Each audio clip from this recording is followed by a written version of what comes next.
FM and on the app. As my name is Tyson Robertson, and I'm joined tonight by Tony Thompson, and we are here to bring you the Good Hope Raiders versus the Curry Yellow Jackets from Travis Hudson Stadium here in Curry, Alabama. Tony, it's a beautiful sight. We were talking about the sunset, the funky lights here.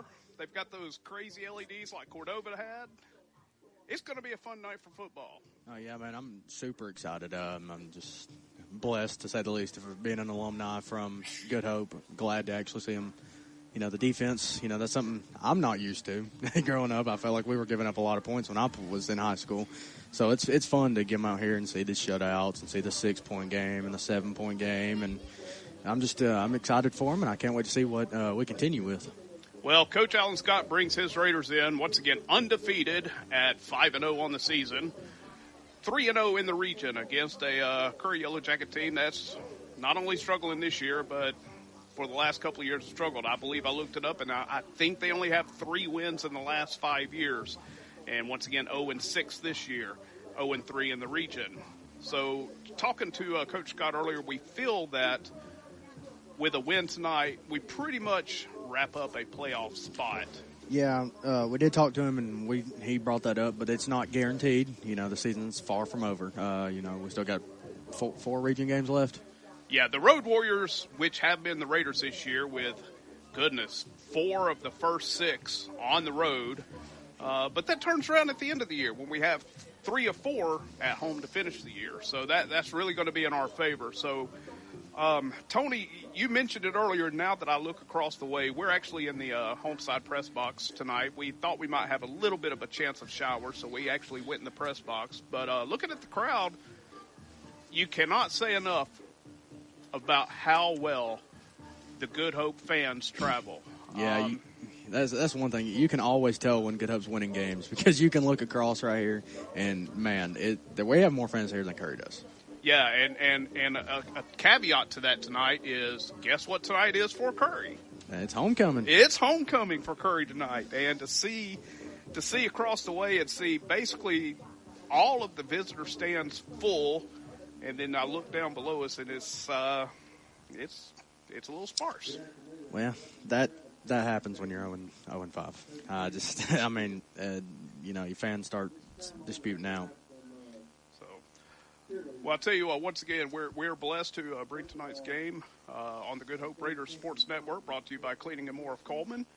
And we're going to step aside for just a second and pay some bills with some commercials. We'll be right back from Travis Hudson Stadium. At Plus One Heating and Air, we believe in more than just fixing your HVAC system. Our team of skilled technicians is dedicated to providing top-notch service with a smile. Whether it's installation, repairs, or maintenance, you can trust Plus One Heating and Air to get the job done right the first time. I've never experienced service like this before. Plus One Heating and Air not only fixed my heating system promptly, they also ensured everything was running smoothly. They truly care about their customers. So when you're in need of heating and air services, remember the company that's willing to walk that extra mile for you. Plus One Heating and Air, where trust meets exceptional service.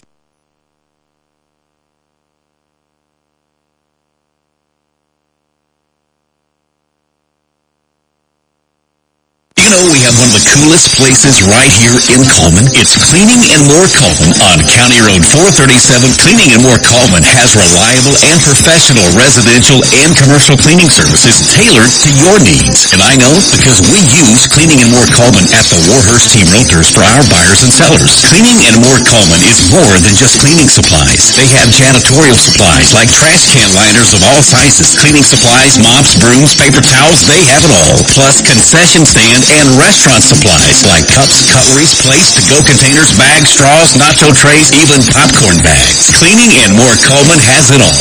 Need climate control storage? How about 10 by 10, 10 by 15, and 10 by 20 units? And they even have the U-Haul trucks to carry your stuff. You can check them out at cleaningandmorecoleman.com. You can get info at cleaningandmorecoleman.com. Or the way I like, you can dial them up at 256-736-9944. 256-736-9944. 944. Cleaning and more Coleman. County Road 437. Under the big white sign with the U-Hauls. In the game of mortgages, experience matters. Meet Josh Phillips, a veteran with over 13 years in the mortgage industry. As the leader in the local mortgage community, Josh is more than just a lender. He's a partner who believes in making an impact. At Impact Mortgage Group, they're not just making mortgages. They're making a positive impact on borrowers and our community. You can experience the difference too with Josh Phillips at Impact Mortgage Group. I'm Josh Phillips of Impact Mortgage Group. You can reach me at 256-338-2920, and I'll show you how my experience can help impact your next home purchase. NMLS number 338177. Welcome back to Travis Hudson Stadium on the campus of Curry High School for tonight's pregame show brought to you by Odin's Auto Glass. Tony and I were just sitting here talking, trying to figure out, what's going to happen tonight? We have two completely different trajectories for teams. Good Hope undefeated in the region. Receiving votes in the state poll. I believe I read that they are the first non-ranked team, which would mean they're number 11. And then you have the other side that's unfortunately just struggling this year. Yeah, we look at it, and some people would call it you're on the road, and it's not easy to play on the road in any state. We talked to Coach before the game, said he had a rough walkthrough. Said we had a rough walkthrough on Thursday, and that's never a good sign. That just means the team. With them being 0-5, us being 5-0, we have a target on our head. The 3.2 points per game. You have a bounty on your head. Everybody's like, well, let's score points on Good Hope. This is an 0-5 team. They have nothing to lose. That's dangerous. A great point. It can be a very dangerous trap game, especially when we lead into next week where we're back at home. And we have the Hamilton Aggies coming to town next week. And regardless of what happens here tonight, I really expect James Shabel Stadium to be absolutely packed to capacity next week to support your Good Hope Raiders. I'm excited for next week. I'm excited for the rest of the year. But like I was saying, this could easily be a trap game. You look at the team, you look at our team 5-0, you look at their team 0-5, and we're 6-0. Oh, 0-6. My fault. Tyson had to update me on that. They're 0-6. But like I was saying, easy trap game. You're on the road. It's their homecoming. That gives them an extra boost. The walkthrough thing, that bothers me. You didn't have a good walkthrough yesterday. He said one of the worst he's had since he's been here. And it kind of just makes me feel like they're not preparing like this is a game that, they're just going to go out here and mess around in. You can't do that anywhere. Any state, anything. You just don't need to mess around. You need to go in there and you play your best game. Well, that was one thing that Coach Scott said is this game is not about Good Hope and Curry. This is about Good Hope and what the character of the team's going to be. He was very adamant of explaining that he told his team that tonight will be a defining moment. Everybody knows what you're capable of. Everybody knows that you, quote-unquote, should go in and win this game. But if you come in with the mindset that you're going to win it before it's ever played, that could lead to troubles. And hopefully, our team, has the mindset, let's go take care of business and even get to the point where maybe, hopefully, possibly, we can play some of those younger players later in the third and fourth quarter and rest some of our starters, because once again, we have a gauntlet coming up the last 4 games of the year. Yeah, we play Hamilton at home next week. Then we go on the road to Fayette County. Then we play Dora. We get to host Dora at home, and then we get to host Fairview, non-region game to end the year out. That right there is a tough 4-game stretch. Very, very tough game, 4-game stretch, and it's just we gotta keep our head level with this game. We can't go in here and mess around. Let's just go in here. And the offense is going to be the same. Tyler Cone, Parker Johnson's still out with an injury, shoulder injury. So Tyler Cone's going to be our quarterback. Don't expect us to throw the ball much. And if we do, it's not going to be anything much downfield. We're going to run the ball. We're going to hope we run the ball effectively on them, because we don't want to be put in a passing situation. We don't, we can pass the ball if we need to, but Coach Scott wants to pound the rock down their throat all game. And let's just get past this game, and we'll worry about Hamilton when come next week. Absolutely. And you brought up a great point. Parker Johnson, the starting quarterback, once again, is not dressed tonight. Hopefully he will be back next week. Tyler will be under center or in the shotgun tonight. A couple others. Tucker Malin still is not dressed out. He is here, but not dressed out. Riker Hancock, Hunter Miller. Now, I did speak with Hunter before the game, and he is really hoping to be back next week. We'll see what happens. Riker, hopefully a couple of weeks out. So I tell you what, we're about to do the invocation in the national anthem. We're going to step aside for just a second on the Good Hope Raider Network, brought to you by Cleaning and More Coleman. Live 95 is brought to you in part by Merchants Bank of Alabama, a division of South Point, now with several locations across the state, but still located in the heart of Coleman County. They are a proud sponsor of Coleman Community Radio on Live 95. Merchants Bank of Alabama, a division of South Point Bank, member FDIC. Coleman Appliance Repair is now Coleman Appliance and HVAC Repair, now servicing your heating and air needs as well. Servicing most models and brands, they can be found on Facebook or Google for those appliance and HVAC repair needs. Proudly supporting Coleman area athletics and collegiate football. When that appliance or HVAC system frustrates you and you're in need of a repairman, Robert Brantley and his team are ready to help. They're available via call or text at 256-507-3415 or on Facebook, Google, or online at ColemanApplianceRepair.com. Alabama HVAC number 22238. Guthrie's Auto Service has been providing quality automotive service since 1985. Located in Coleman on Eagle Road, just north of Highway 157, Guthrie's Auto Service is AAA approved and a Napa Auto Care Center, meaning their repair work is warranted for up to 3 years or 36,000 miles. And because they are part of the Napa Auto Care Network, the work is also warranted at over 14,000 other Napa Auto Care locations across the country. Terry Guthrie and his team for your automotive needs. More information is online at Guthrie'sAutoservice.net. Guthrie's Auto Service is located on Eagle Road, just north of Highway 157. Coleman Electric Cooperative's mission is to make life better in the communities we serve. That starts by providing reliable, affordable electricity, while our Sprout Fiber Internet service delivers blazing fast broadband internet to homes, schools, and businesses. Coleman Electric Cooperative is a proud supporter of student athletes, cheerleaders, and band members who work hard every day to make their families and community proud. Coleman Electric Cooperative and Sprout Fiber Internet, powerful connections, brighter future. Hey, Good Hope friends, it's Tommy. I want to tell you about my friends at Hagamore Heating and Air. As the seasons change, the friendly folks at Hagamore Heating and Air know how important it is for your home to stay just right. Whether it's a blast of cool air or a cozy warm hug, Hagamore Heating and Air is here to make sure you're comfortable all year long. They're at every game, so they're like family, and they treat your home as their own. A proud supporter of Good Hope Athletics. You can reach them at 256-338-3332. 256-338-3332. Hagamore Heating and Air, where your comfort is our top priority. You've changed thousands of diapers, cut off hundreds of crusts, played hours of peekaboo and duck goose because you'd do anything for your kids. That's why it's so important to protect them with life insurance from State Farm.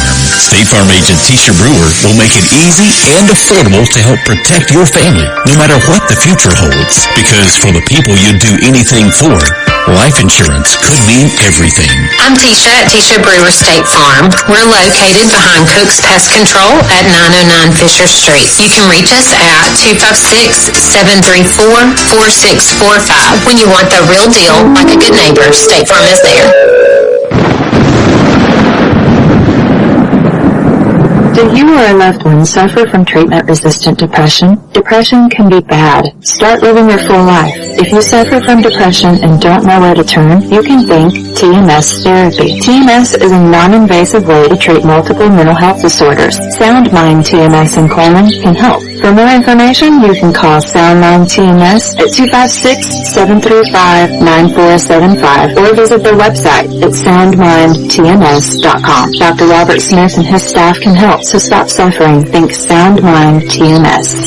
Hey, Coleman drivers. Are you tired of the hassle and confusion when it comes to buying a car? Well, we've got fantastic news for you. Meet Adam Aker at Mitch Smith Chevrolet in Coleman, your go-to guy for a no-nonsense car buying experience. Hey folks, Adam here. You know, buying a car shouldn't be stressful. That's why at Mitch Smith Chevrolet, we pride ourselves on transparency, trust, and there's never any BS at MS. That's right. Adam Aker and the Mitch Smith Chevrolet team are changing the game. I live and breathe Coleman, just like you. So when you step into our showroom, you're not just another customer, you're family. Together, we'll find the perfect vehicle to fit your needs and budget. Remember, Adam Aker, Mitch Smith Chevrolet, what's not to love?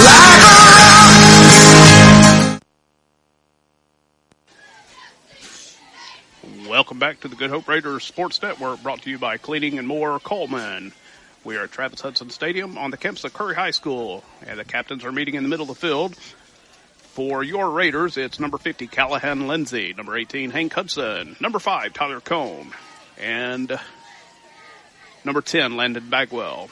The Raiders are dressed in the road whites tonight, the white jerseys with the red numerals, the white pants, and then the white helmets with the feathers.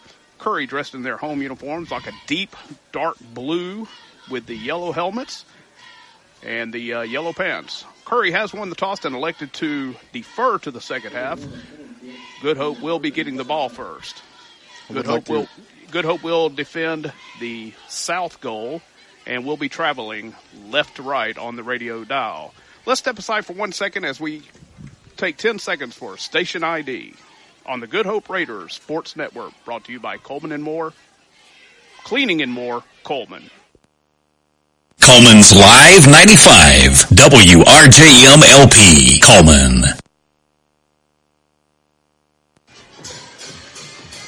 Here comes the Raiders. My apologies again to Cleaning and More, Coleman. I promised I won't screw it up again tonight. So the Raiders have now entered the field to great fanfare. Here come the Curry Yellow Jackets. I would like to mention, we brought up Landon Bagwell. Landon Bagwell is what we mentioned, we saw right before the game, or right before we went on air. He is the first and sold Marmac Real Estate 4A Player of the Week. We was looking at it. We didn't know if it was local or not. We figured out it is North Alabama. That's a North Alabama award. That is an awesome award. Congratulations to Landon. Here we go. And now we have the Funky Light Show going on. They have got the LEDs going in all kind of different directions. No hate to Cordova. No, this is much better. Once again, your Raiders will be receiving the first half kickoff.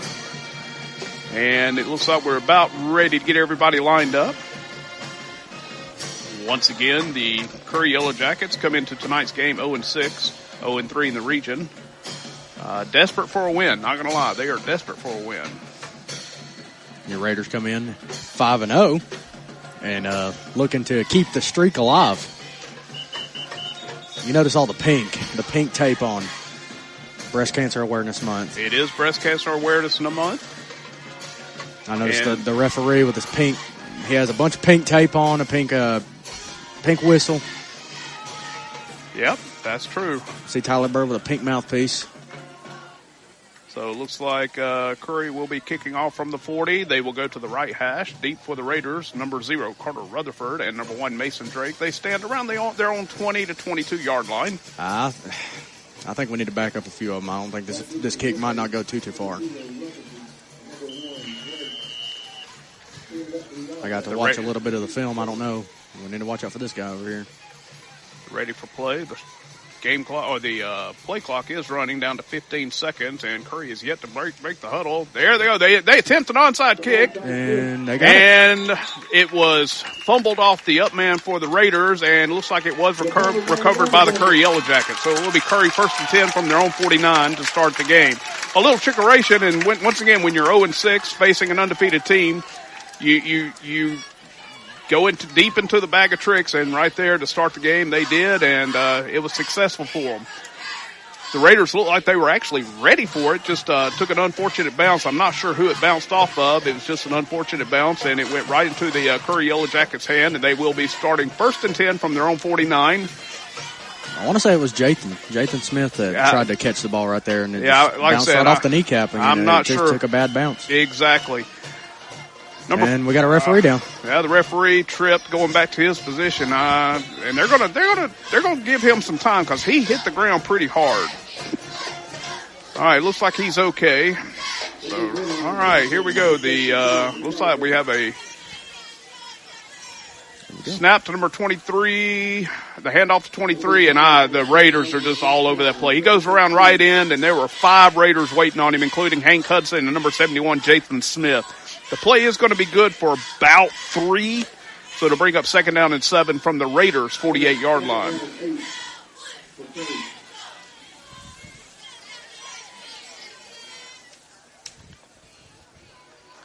Looks like the quarterback this is a different quarterback than we were expecting. We were expecting number 14, Sickles, to be the quarterback. 14's lining up out here in looks like wide receiver. He is. Number 6, Heath Miller, is at quarterback for the Yellow Jackets. Takes a snap, inside handoff, and right up the gut. A great diving tackle by number 79 for the Raiders. That was Eli Kicker. That play does pick up about 2, brings up 3rd down and 4.5 to 5. We'll call it 4.5. It's going to be a long 4, and it will be from the Raiders 45. Big defensive play early in the game. Let's see if we can wrestle back some of this momentum that Curry got on the opening kickoff. Curry comes out. They send Sickle, number 14, wide left. Seeing the quarterback line up at receiver makes me think that they are in for a trick play to throwing him the ball and him throwing it back to someone. I think you're dead on it. At some point today, we will see that, I'm sure. A little reverse handoff to number 23. He is hit short of the 1st down and driven back. He goes around right in, and it looks like Mason Drake on the tackle. No, I'm sorry, that is not Mason Drake.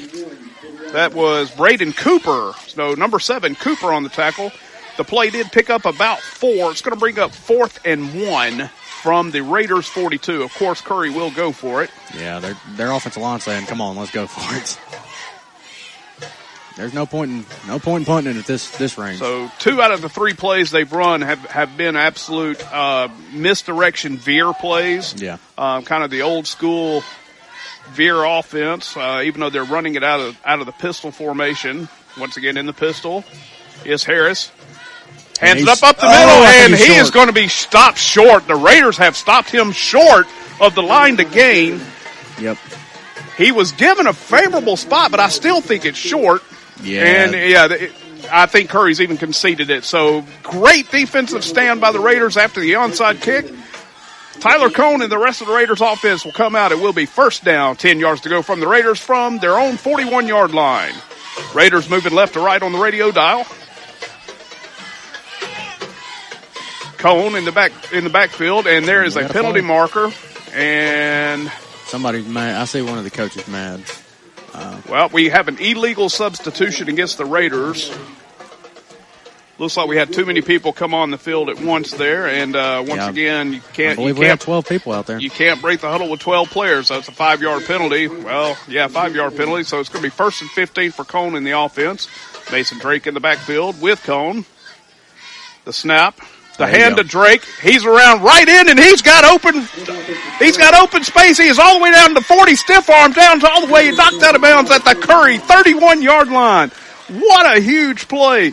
That play goes for about 30 yards and a Raider 1st down, brought to you by Josh Phillips and Impact Mortgage. Yeah, that was a good opening play right there, just right off the right end right there. You just a little end around. It was designed to go up the middle really, and he broke it out to the right and had open field in front of him. So once again, Cone brings it up. He's got Drake dressed to his left, 2 receivers split, and the handoff to Carter Rutherford around left end, and he's got open space, and he will score. Carter Rutherford goes in from 31 yards out, making it the Raiders 6, the Yellow Jackets 0 with 9 minutes remaining in the first quarter. A 2-play, 65-yard drive. That's a great way to start it off. Number 99, Robert Rodriguez, who, by the way, I don't know if you noticed during pregame, he was booting. He was kicking them from 40-plus, but he lines up for the point after now out of the hold of Hank Hudson. They're set. The snap to Hudson. Down. The kick is up. And Rodriguez's kick is good. With 9 minutes remaining in the first quarter, your Good Hope Raiders are now ahead 7-0 on the Curry Yellow Jackets. We're going to step aside for just a second. You're listening to the Good Hope Raiders Sports Network, brought to you by Cleaning and More of Coleman. A game without a crowd is just a scrimmage. A performance without an audience is just a rehearsal. Without your presence, high school sports and the performing arts aren't possible. Ensure that these essential extracurricular activities continue to enrich the lives of students in Alabama. Purchase a ticket to your local high school's game or performance.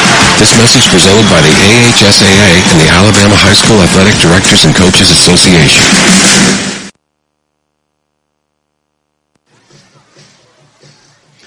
Welcome back to Travis Hudson Stadium on the campus of Curry High School. Good Hope teeing up the ball from the 40-yard line on the right hash. Good Hope goes 2 plays and scores. It's 7-0. The kickoff is a high pooch kick picked up at the 31 by Sickles, and he is dropped immediately. Oh, my goodness. I'm not sure who got him. Tony, I don't know if you saw who it was. It may have been Hank Hudson, number 18, but he absolutely got leveled.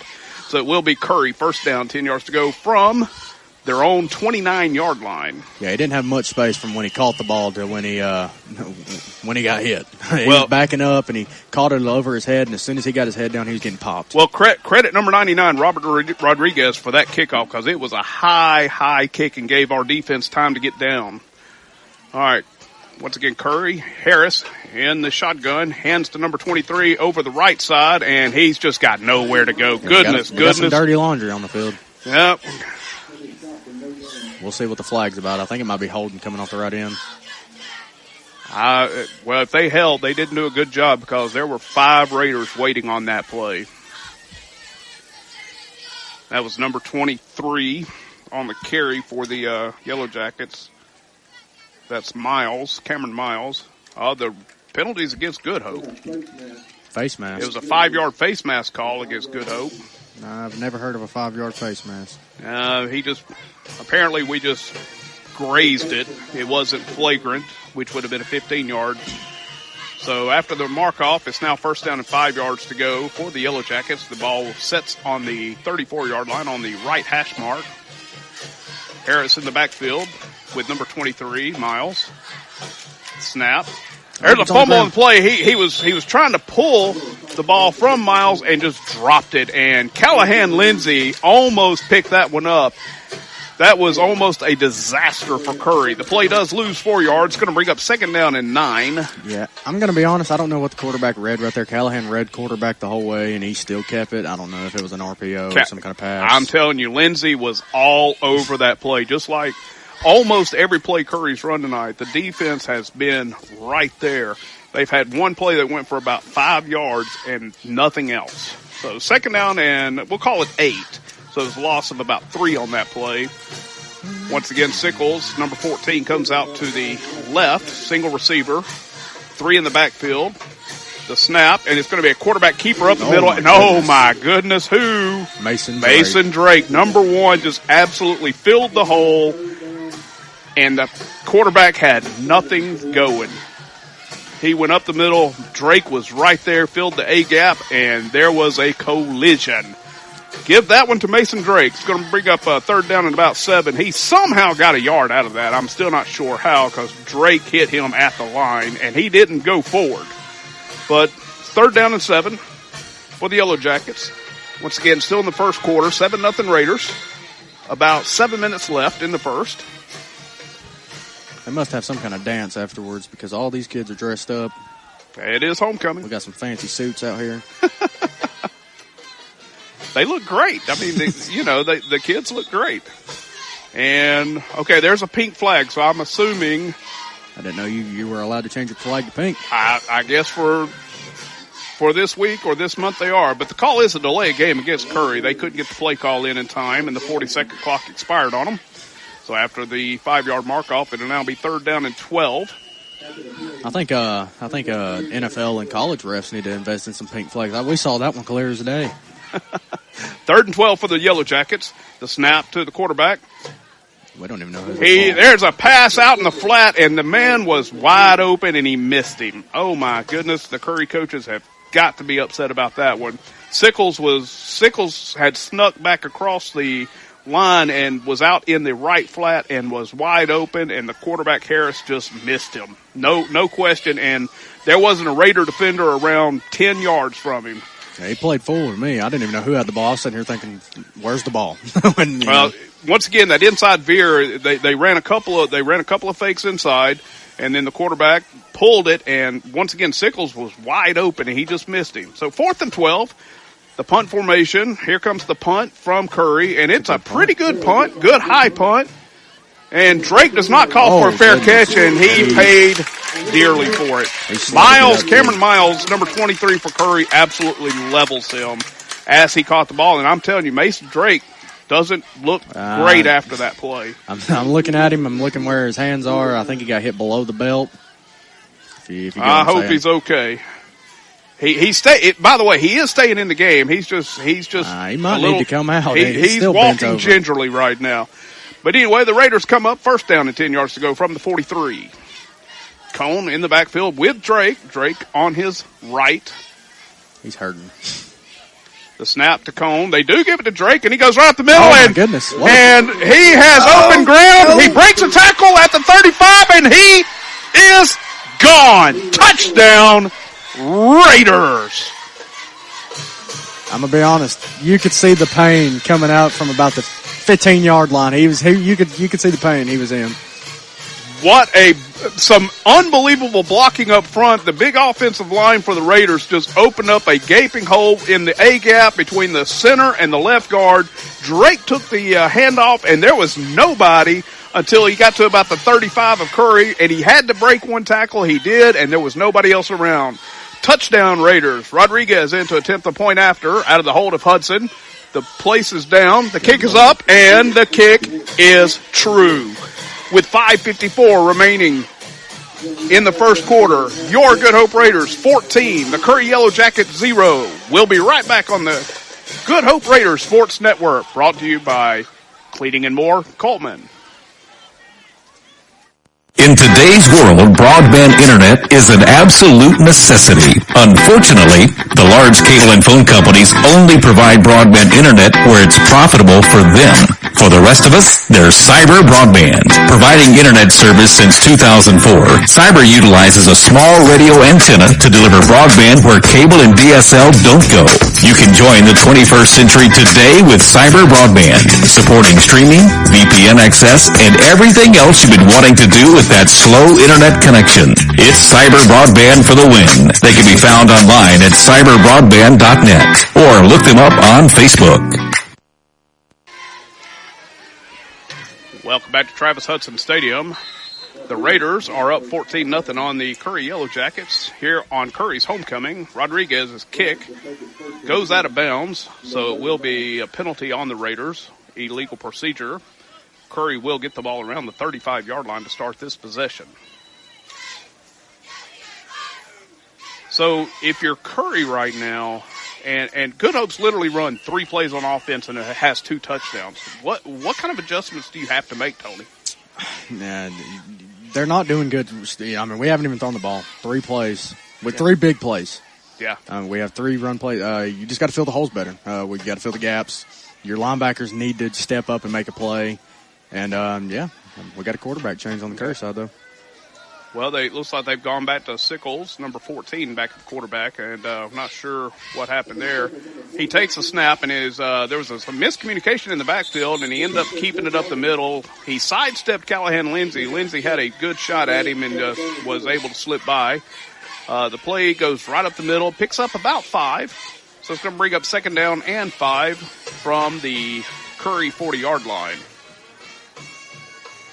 Now, conversely, Tony, if you're Good Hope, this is exactly the start you wanted, minus Mason Drake getting nicked up.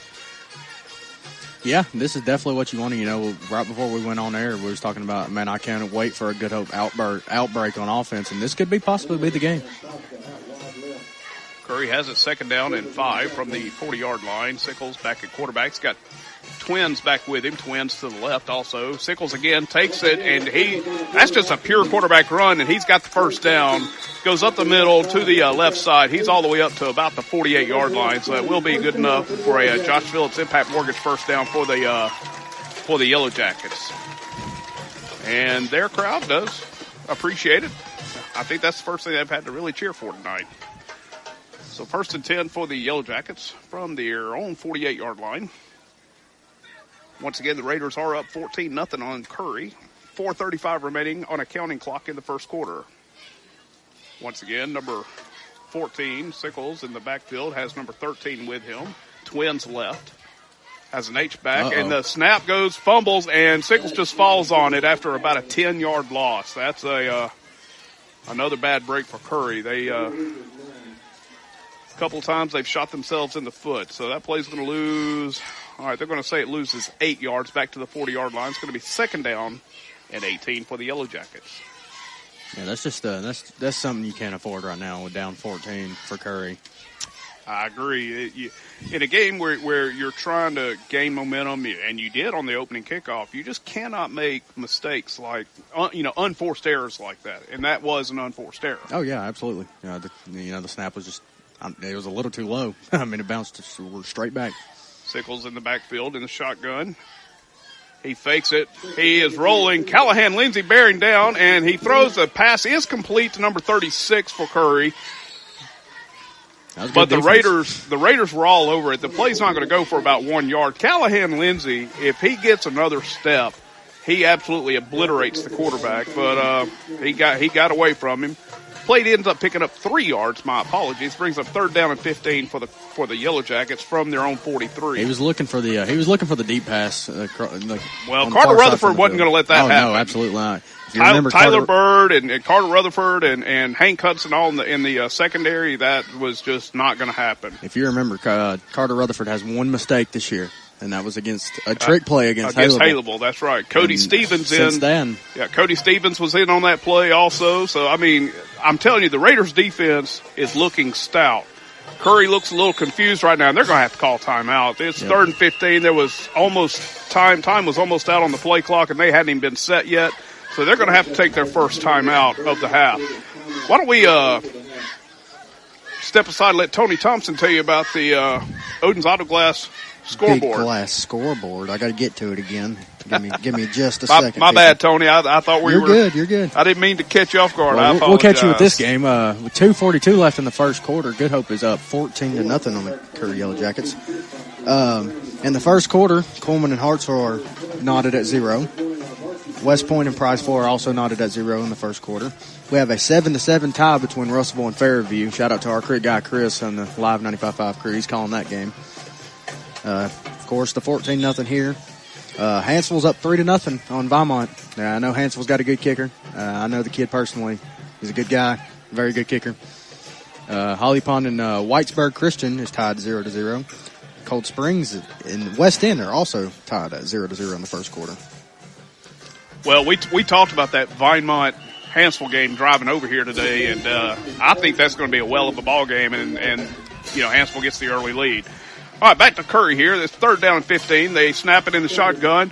The pass out to the left flat. The receiver number 6 for Curry unfortunately flat out dropped it. Yeah, I mean that was it. Now, don't get me wrong; he was not getting the first down, but it would have been it'd have been about a 7-yard gain. A 7 or 8 yard gain, absolutely. And then that could have put you in a situation where maybe you could go for it because you'd have been right at the 50-yard line. Absolutely, but now with it 4th and 15, right now Curry just can't afford it. He might have not got the first down, but he could have made a move or two and got a few extra yards. Absolutely. And he thought about running before he caught it. Yep. And you can't do that. Curry in punt formation, Drake back at the 20-yard line for the Raiders. I'm telling you, the Raiders think that they're not going to kick it, but they do, and it's wow, what a kick. Drake fair called it this time. Drake, I think, learned a lesson. He says, I'm going to fair catch this one, and he does, and it will be the Raiders. Idea. Yeah, it will be the Raiders 1st and 10 from the 30.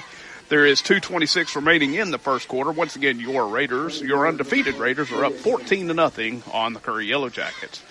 Once again, we are here at Travis Hudson Stadium on the campus of Curry High School on the other side of the Smith Lake Dam from Coleman County.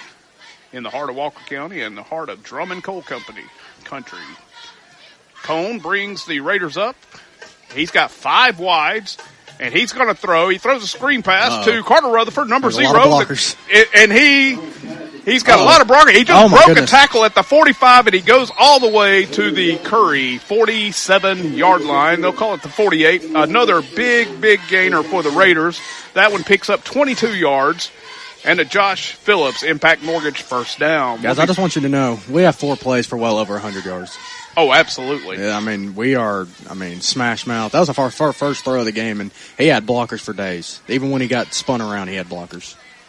1st and 10 for the Raiders from the 48-yard line on the left hash. Cone in the backfield with Drake, draping him to the left. The handoff is to, Cone pulls it, breaks the tackle up the middle, and Tyler Cone will score. Oh no, I'm so sorry. The turf monster got him on about the 2-yard line.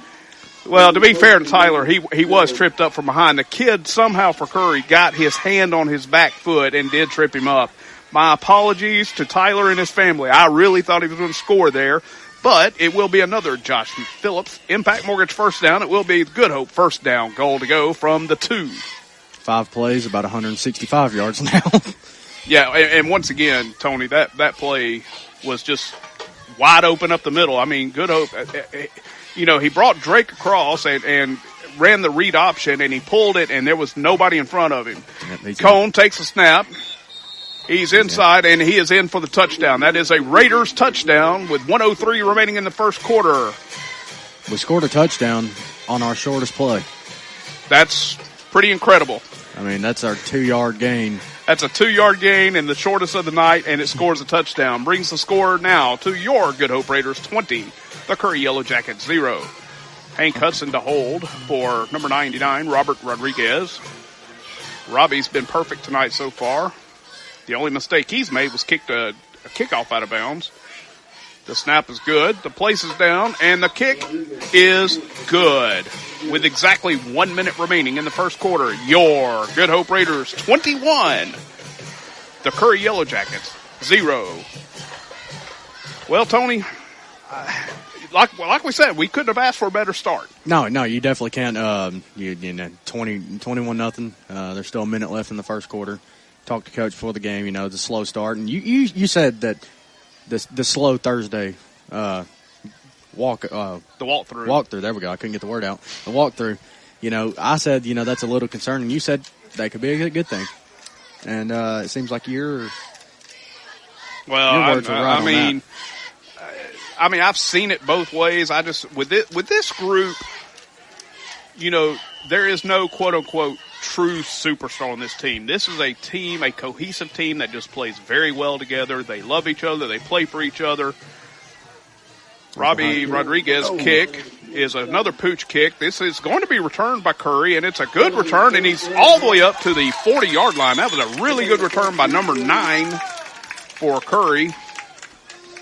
Broke a couple arm tackles. Yeah, he did, and that's something that's got to be a little concerning. That was Mr. Gillespie for the Curry Yellow Jackets, Blanton Gillespie. It will be the Yellow Jackets first down, 10 yards to go from their own 40-yard line. Once again, 51 seconds remaining in the first quarter. Curry moving right to left on the radio dial.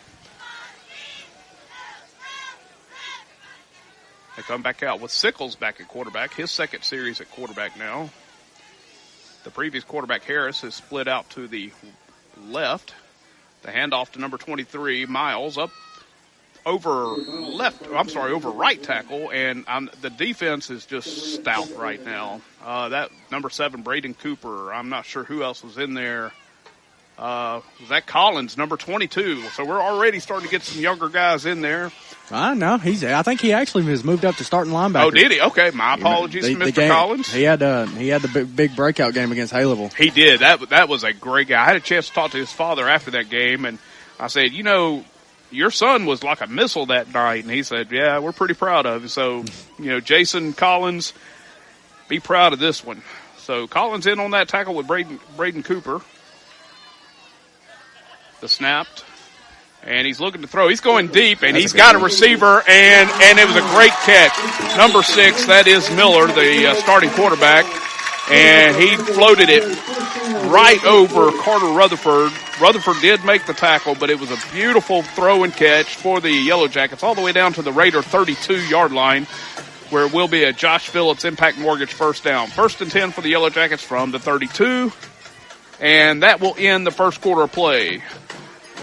So at the end of the first quarter, your undefeated Good Hope Raiders 21, the Curry Yellow Jackets 0. We'll be right back on the Good Hope Raiders Sports Network, brought to you by Cleaning and More Coleman. Are you ready to make your next move in Coleman? Hi, I'm Tommy. And I'm Angela. We're not just realtors, we're a family dedicated to helping yours. We're not just about buying or selling property. We're about building connections within our community. From local schools to charity events, we're active because we care about Coleman. When you use us, you're not just getting one realtor, you're getting a team working around the clock for you. With our experience and expertise, we'll guide you through every step of the process. We're the Warhurst Team Realtors at Hagamore Realty Group. We make it happen, you make it home. One of the most important things on your home is sometimes the most overlooked, your gutters. For gutter cleaning, repair, or new gutters, the name to know is Denton's Seamless Gutters. Locally owned and operated, licensed and insured, Denton's offers free estimates and a 10% discount to active and retired service members and any active emergency responders. For gutters, it's Denton's Seamless Gutters, 706-207-7969, or search Denton's Seamless Gutters on Facebook. Welcome back to Travis Hudson Stadium on the campus of Curry High School. 1st and 10 for the Yellow Jackets after our big pass play. We start the second quarter as Curry does a run up the middle, and there's just nothing there. The middle of the Raider defense is they're manhandling Curry's offensive line right now. The play does somehow pick up 1 yard, so it'll be 2nd and 9 for the Yellow Jackets from the 31. I don't really know how else to describe that, Tony. It's just manhandling. Looks like number 75, Tristan Grund, was just all over, eating up 3 blockers there and just allowing the linebackers to fill the holes. We got Cone out here guarding the quarterback, or the other quarterback on this. 2nd down 9 for the Yellow Jackets. The snap, the end-around handoff again to number 23, and he's got a couple of yards, and once again a nice play. Looks like Curry's trying to find something with the deception. They're faking the inside handoff and bringing the H-back around. That's number 23, Miles. They're bringing him around, and he's just taking a handoff from behind the quarterback and going around the right end. Man, to me it felt like he gained 15 yards and he only gained 6. This defense is... They're on one. Brings up 3rd down and 4 from the Yellow Jackets. They're in the middle of the field. What we would call almost a beachy type field. A lot of sand on the field tonight. They run the exact same play they were in last time, and the Raiders are there better this time. It will not be a 1st down. Well, you know what? It might be. They gave him a really good spot all the way down to the 22. Now you have to forgive us. We're standing in our broadcast position at about the 40, the opposite 40-yard line, give or take. So a little bit of a bad angle there.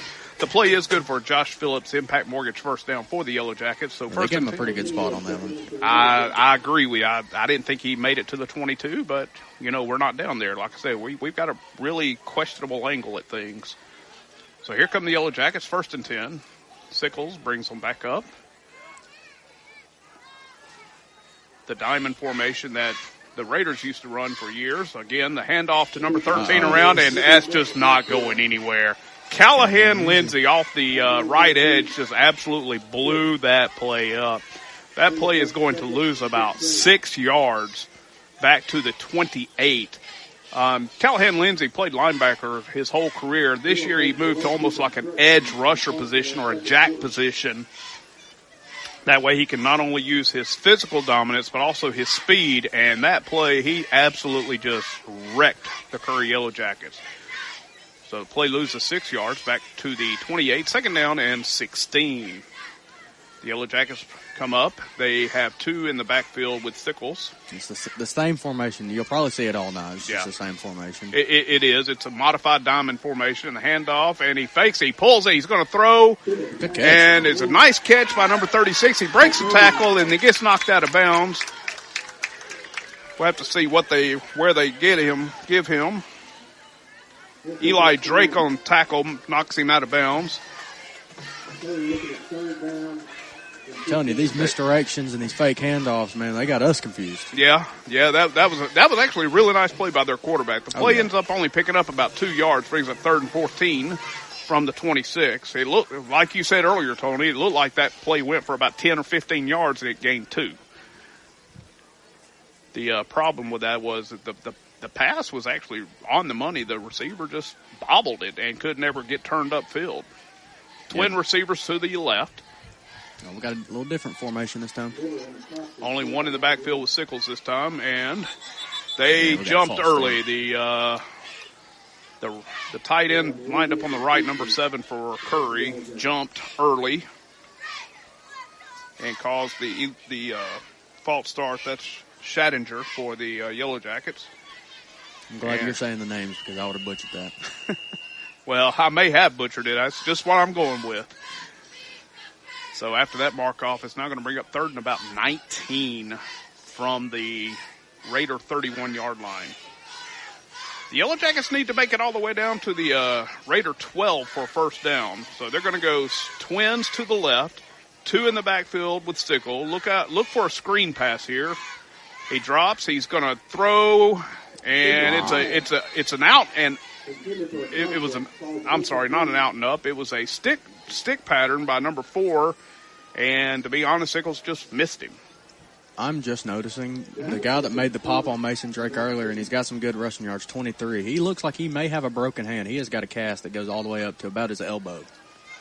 Yeah, I didn't notice it because it's well camouflaged. You're right. He does have a cast. I did not notice that. I just noticed it when he had his hand down, and I was like, what is that on his hand? And it's a cast. It's a full-on cast. Hey, shout out to him for playing with some kind of broken bone. Curry in a it's not desperation. They've got to make something happen. They're going to go for this 4th down and 19 from the Raider 31. The snap. And, the Raiders bring a blitz, and Eli Kicker just absolutely kills the quarterback. I'm sorry. That's not what I meant to say. I apologize. Eli Kicker absolutely just blew that play to smithereens, and the Raiders will take over. That play is going to lose another 8 yards. So the Raiders will be 1st and 10 from their own 39 to start this series. Once again, I apologize for that language, but there was no other way to describe that. They sent a linebacker blitz, and nobody touched Kicker, and he absolutely just swallowed up the quarterback. 1st and 10 for the Raiders. Cone in the shotgun. Brings Young over. He's going to throw it out, and the pass is complete. Is that Rutherford? And there's going to be a flag. They're going to get the Raiders for a hold, I believe, on the edge. He got twisted up all funny. That was Rutherford, though. Yeah, it was a good play. It was a good pass and catch, good pitch and catch. It gained about 10 yards, but once again, there is a flag on the right side of the offense of the Raiders. Let's see what the call is. We thought it was a holding call earlier, and it was a face mask. Let's see. It should be a spot of the foul. Yeah, but be 10 from the spot of the foul. Happened about a yard or 2 downfield, and that is the call. It is holding against the Raiders. So after about the 9-yard mark off, well, it's actually a 10-yard mark off, but it was a yard downfield, so it'll be 1st and 19 for the Raiders from their own 30. 7 minutes remaining in the first half. Cone in the backfield with Drake. 2 receivers split right. The snap to Cone. He retreats. He's looking deep, and he's going to throw it into. He threw it into triple coverage. Yeah. But smartly. Don't get me wrong. Smartly, he overthrew everybody because there was just nobody home there. So that's going to bring up 2nd down and 19. He's looking at Hank Hudson down here on the flat, and he thought about throwing to him, and then he decided to go with the 6'3" tight end going straight down the field. Tucker Screws. And you know what? To be a 6'3" tight end, Screws runs really, really well. He was skating down the field. He actually had 2 of the 3 defenders beat, but like I said, Cone smartly threw that one away. This time, Cone with the direct snap, and he's going to run it, and he's got running room around the right end. He's going out of bounds, and he is going to be close to the first down. I don't know how you can tell what out of bounds is on that side. Well, and for those I at hate home, to say it like that, but well, for those at home that aren't seeing, I mentioned the beachy conditions earlier. This field has been absolutely torn up, and there's a lot of sand on the sidelines. There's sand in the middle of the field, sand in all kind of different spots through the field. So when we were on the sideline before the game, you really couldn't see the sideline. But anyway, the play picks up about 16, 3rd down and 3 for the Raiders. Cone hands off to Drake, and he's got running room up the middle again, and that's going to be good for a Josh Phillips Impact Mortgage first down. So it will be 1st and 10 for the Raiders from the Curry 41-yard line. Mason Drake runs hard. He reminds me of Pacheco from the Chiefs. I mean, he runs like he's mad at the ground. Well, I to go back to the Raiders lore, he reminds me a lot of a little bit of a smaller version of Colton Bagwell. Oh, yeah. Colton had speed, had size, and had determination. The only thing Drake's missing is that huge size that 6'3" Bagwell had. Bird. All right, we got Bird coming around the left end, and he's got room, a stiff arm, and he's going to be knocked out of bounds at about the 23-yard line. Tyler Bird takes the handoff and goes around left end, and Bird just leaves him in the dust, knocked out of bounds after about a 20-yard gain. So it will be another Josh Phillips Impact Mortgage first down. First down for the Raiders from the 22. Guys, I just want y'all to know, this sideline erupted for us having a 30-yard gain. I don't know what that was about. At this point, nothing would shock me. So here we go, 1st and 10 for the Raiders. 4:57 remaining in the first half. The Raiders driving. Cone takes a snap. He is looking to throw, and he does. And there is a wide open Mason Drake. No, I'm sorry, that is not Mason Drake. Aiden Young. Is that Aiden Young for the Raider touchdown? The Curry defense forgot all about Aiden Young, and he is in the corner of the end zone all by himself. Cone hits him for the Raider touchdown. With 4:39 remaining in the first half, that makes it 27-0 Raiders. Rodriguez to attempt the point after out of the hold of Hank Hudson again. Rodriguez sets. He might kick this one over the daggum wall. They fumbled the snap. Hudson fumbled the snap. He's gonna roll right. He's gonna try to run it in, and he is not gonna make it. That was a nice hit on the Raider sideline by the Curry Yellow Jacket, preventing Hudson from making it. So the point after is no good. Once again, with 4:39 remaining in the first half, your Good Hope Raiders lead the Curry Yellow Jackets now by a score of 27-0. Coming up at halftime, we're going to do our best to try to get some of the Good Hope Raider Band performance. Once again, we're not in the best position. We do not have a field mic, so we're going to try to get that for you. Well, Tony, once again, if you're Curry, you go for it on 4th and 19, you don't make it, and you get the Raiders set in a 1st and 19, and you end up letting them score. Once again, if you're Curry, you just have to take this one play at a time, try to get better every play. And if you're the Raiders, you're exactly where you want to be. You're up 27-0 going into halftime, getting close to halftime. Still plenty of time to score again. Don't get me wrong.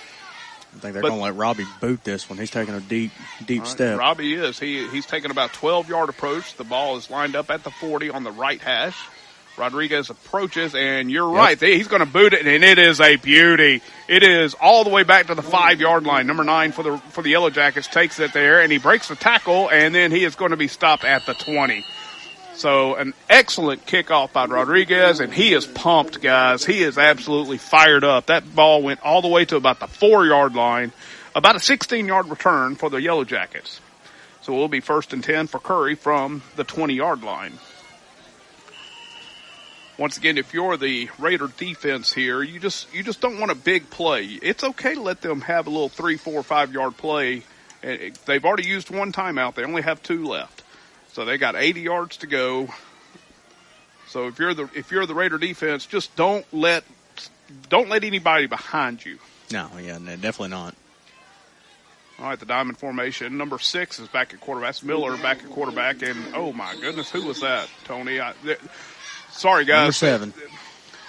Braden Cooper and Callahan Lindsay leveling the boom on that receiver, on that tailback. I'm sorry. He took that, once again, the misdirection handoff, took it up the middle, had a hole, and then all of a sudden 7 and 50 collapsed and just meet him and made an Oreo sandwich out of him. And I'm telling you, that was Callahan Lindsay and Braden Cooper. They just absolutely leveled him. So it's 2nd down and 8. The play did pick up 2 yards. From the 22. The handoff again. Nope, he fooled me again. The quarterback keeps it around left end. Yeah, this misdirection crap's about to get on my nerves. I can't tell who's got the ball half the time.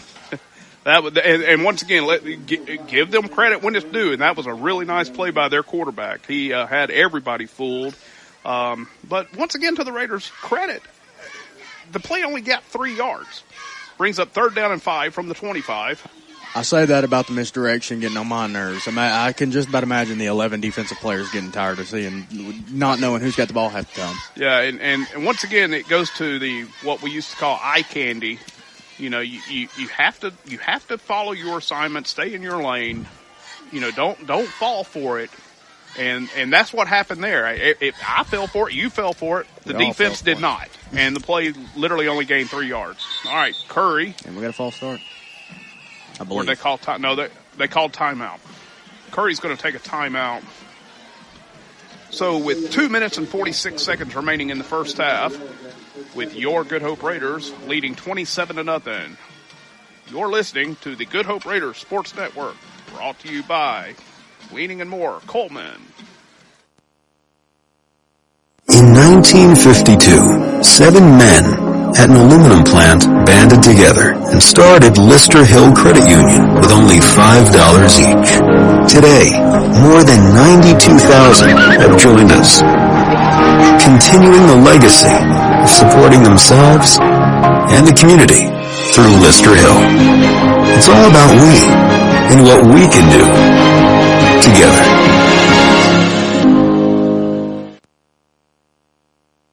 We've spent a lot of time on this. The investigation is finally over. We uncovered several leads, and we have finally found it. We have found what every small business in Coleman has been looking for.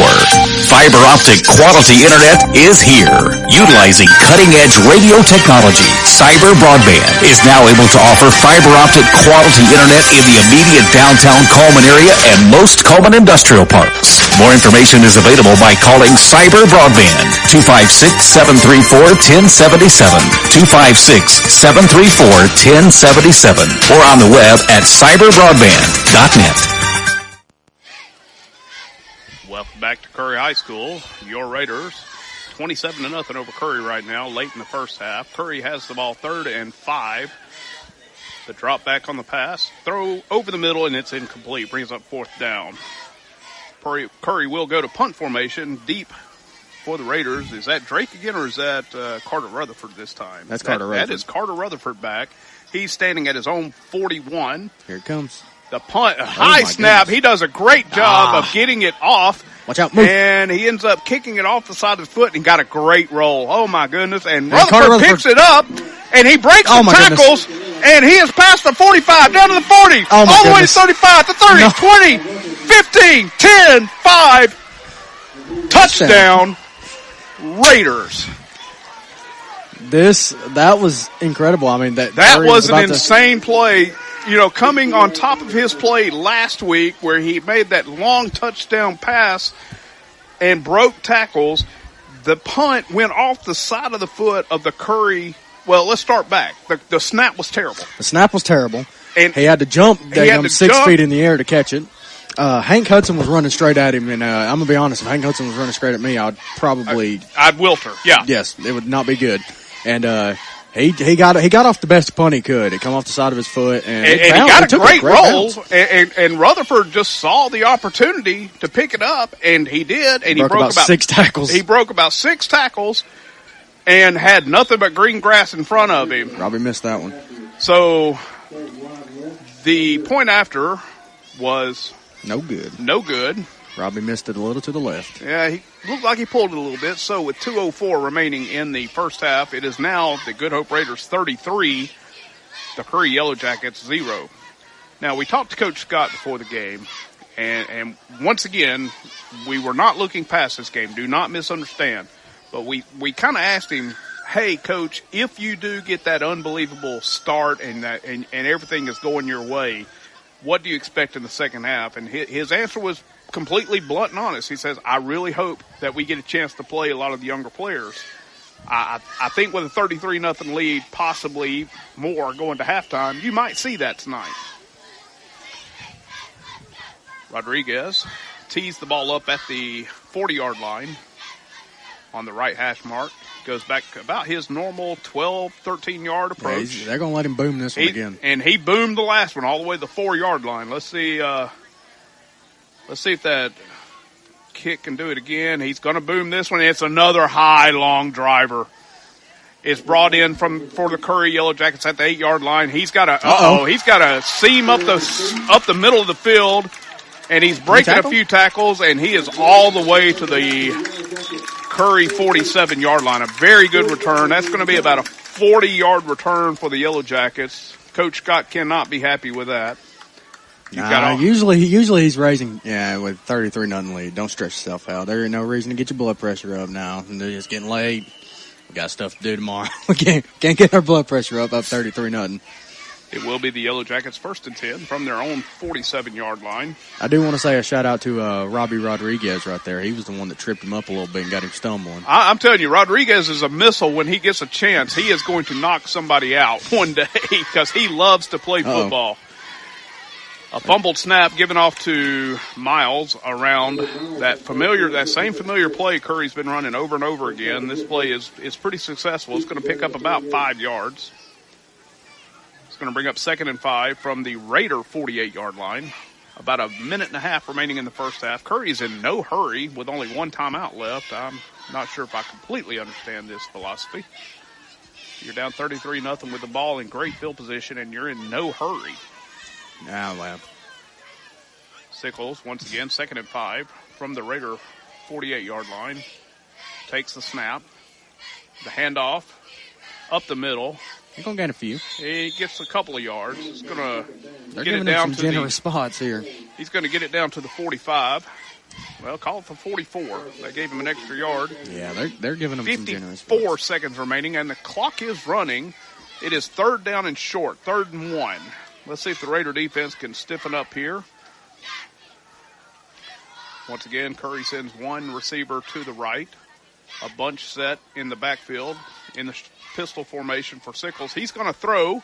It's going to be a slant to the receiver to the right, number 6, and the throw was low and outside, and the receiver tried to slide to catch it. He just couldn't catch up to it. So it's going to bring up 4th down and short for the Yellow Jackets. Not necessarily a bad thing that he threw an incomplete pass there, to be honest. Yeah, that's it could be, because if you don't get this first down, you got 30 seconds to get to Good Hope. Well, that's true. Play clock down to 20. Once again, Curry has one timeout remaining. 32 seconds remaining in the half.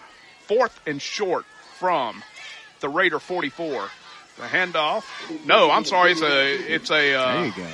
Quarterback keeper up the middle, and he easily has the Josh Phillips Impact Mortgage first down. He's got about 6 yards. So with 26 seconds on the clock, once again, the clock will stop, but will start once the ball is marked ready for play. No, this is high school. It runs. Well, I don't know if that's the exact rule, but it has kept running. There's no hurry to snap this ball, though. 10 seconds left. Once again, we're 10 seconds in the half. There's the pass from Sickles to the left, and the pass is complete, and it's going to be close to a first down with 2 seconds remaining in the first half. They're going to call a timeout. And that's good. Curry does call a timeout, so that will be their final timeout of the half. The play is good for a Josh Phillips Impact Mortgage first down. It will be 1st and 10 for the Yellow Jackets from the 30-yard line with 2 seconds remaining in the first half. really the only thing you can do here is just throw it up and hope one of your guys can go up and get it. But I don't like the chances when you got 6'2" Tyler Cone, 6'3" Carter Rutherford, Tyler Bird that can absolutely jump out of a gym, and Cody Stevens back there who is an absolute beast. I just don't like their chances on a Hail Mary here.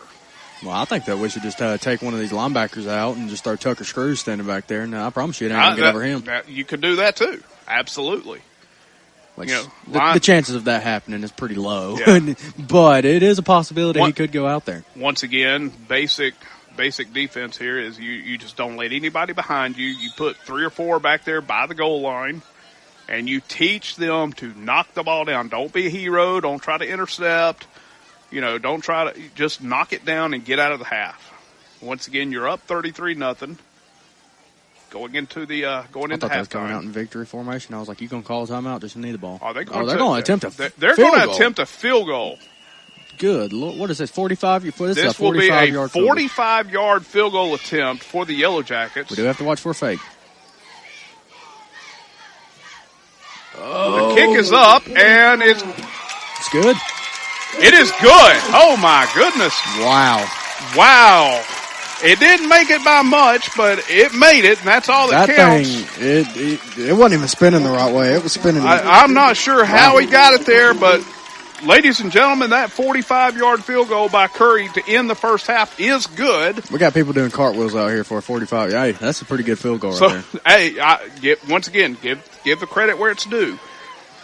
Well, so we'll go to halftime. Once again, our 2-point average might go up a little bit. Your Good Hope Raiders lead 33-3 at the end of the first half. We're going to step aside for a minute for some commercials. We'll get back and try to once again listen in for the Good Hope Raider Band. Switching is easy. We do it all the time. We switch on the lights. We switch TV channels. Some of us switch partners while square dancing. Well, that's a stretch. But what's not a stretch is how you can switch and save with State Farm. In fact, State Farm agent Tisha Brewer right here in Coleman could switch you over and you could start saving today. Tisha and her team are ready to welcome you to the State Farm neighborhood. With Tisha Brewer, it's easy to switch and save. I'm Tisha at Tisha Brewer State Farm. We're located behind Cook's Pest Control at 909 Fisher Street. You can reach us at 256-734-4645. When you want the real deal, like a good neighbor, State Farm is there. Are you an enthusiastic sports fan? Want to have fun and get in on the action? Heck, yes. That'd be awesome. Have great attention to detail? Want to stay active? Definitely. Want to give back to the student athletes in your community? Obviously, yes! Then you'd make an excellent high school sports official. We need more officials in Alabama, because with no high school officials, there are no high school sports. Sign up today at highschoolofficials.com. Founded in 1887, Coleman Savings Bank serves the people of Coleman with a full line of banking services. One of those services is their legacy checking account, available to those 50-plus, military, teachers, policemen, and firefighters. It features no monthly service charge, interest earned on any balance, free paper or e-statements, and 2 free boxes of checks per year, along with other features. You can stop by any one of 4 convenient locations and ask them about the legacy checking account, or visit www.colemansavingsbank.com for more information. Coleman Savings Bank, Equal Housing Lender, member FDIC. Welcome back to the Good Hope Raiders Sports Network, brought to you by Cleaning and More of Coleman. We're going to give you, as the Good Hope Raider Band takes the field, we're going to give you our best try to give you a good listen to it. I don't know if we've got, there we go. They're ready.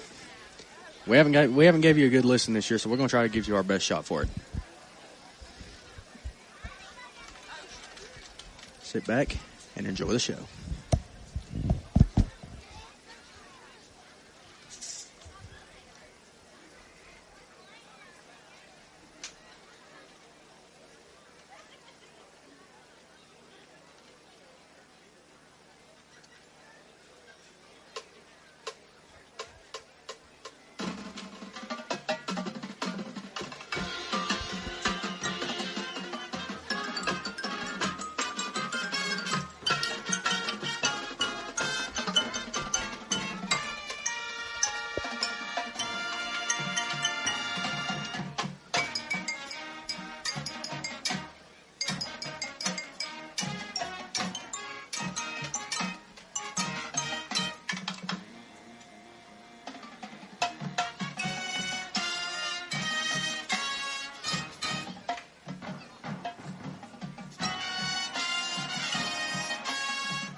Ladies and gentlemen, the Good Hope High School Marching Raider Band.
Once again, you're listening to the Good Hope Raider Band on the Good Hope Raider Sports Network.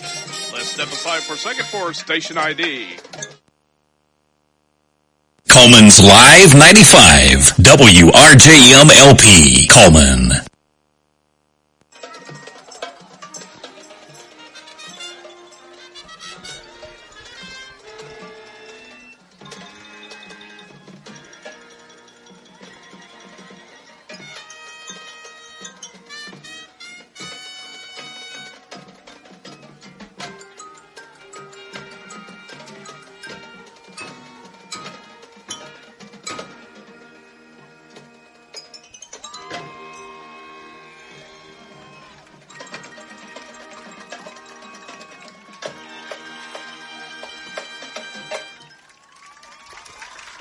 Let's give another round of applause for the Good Hope High School Marching Raider Band.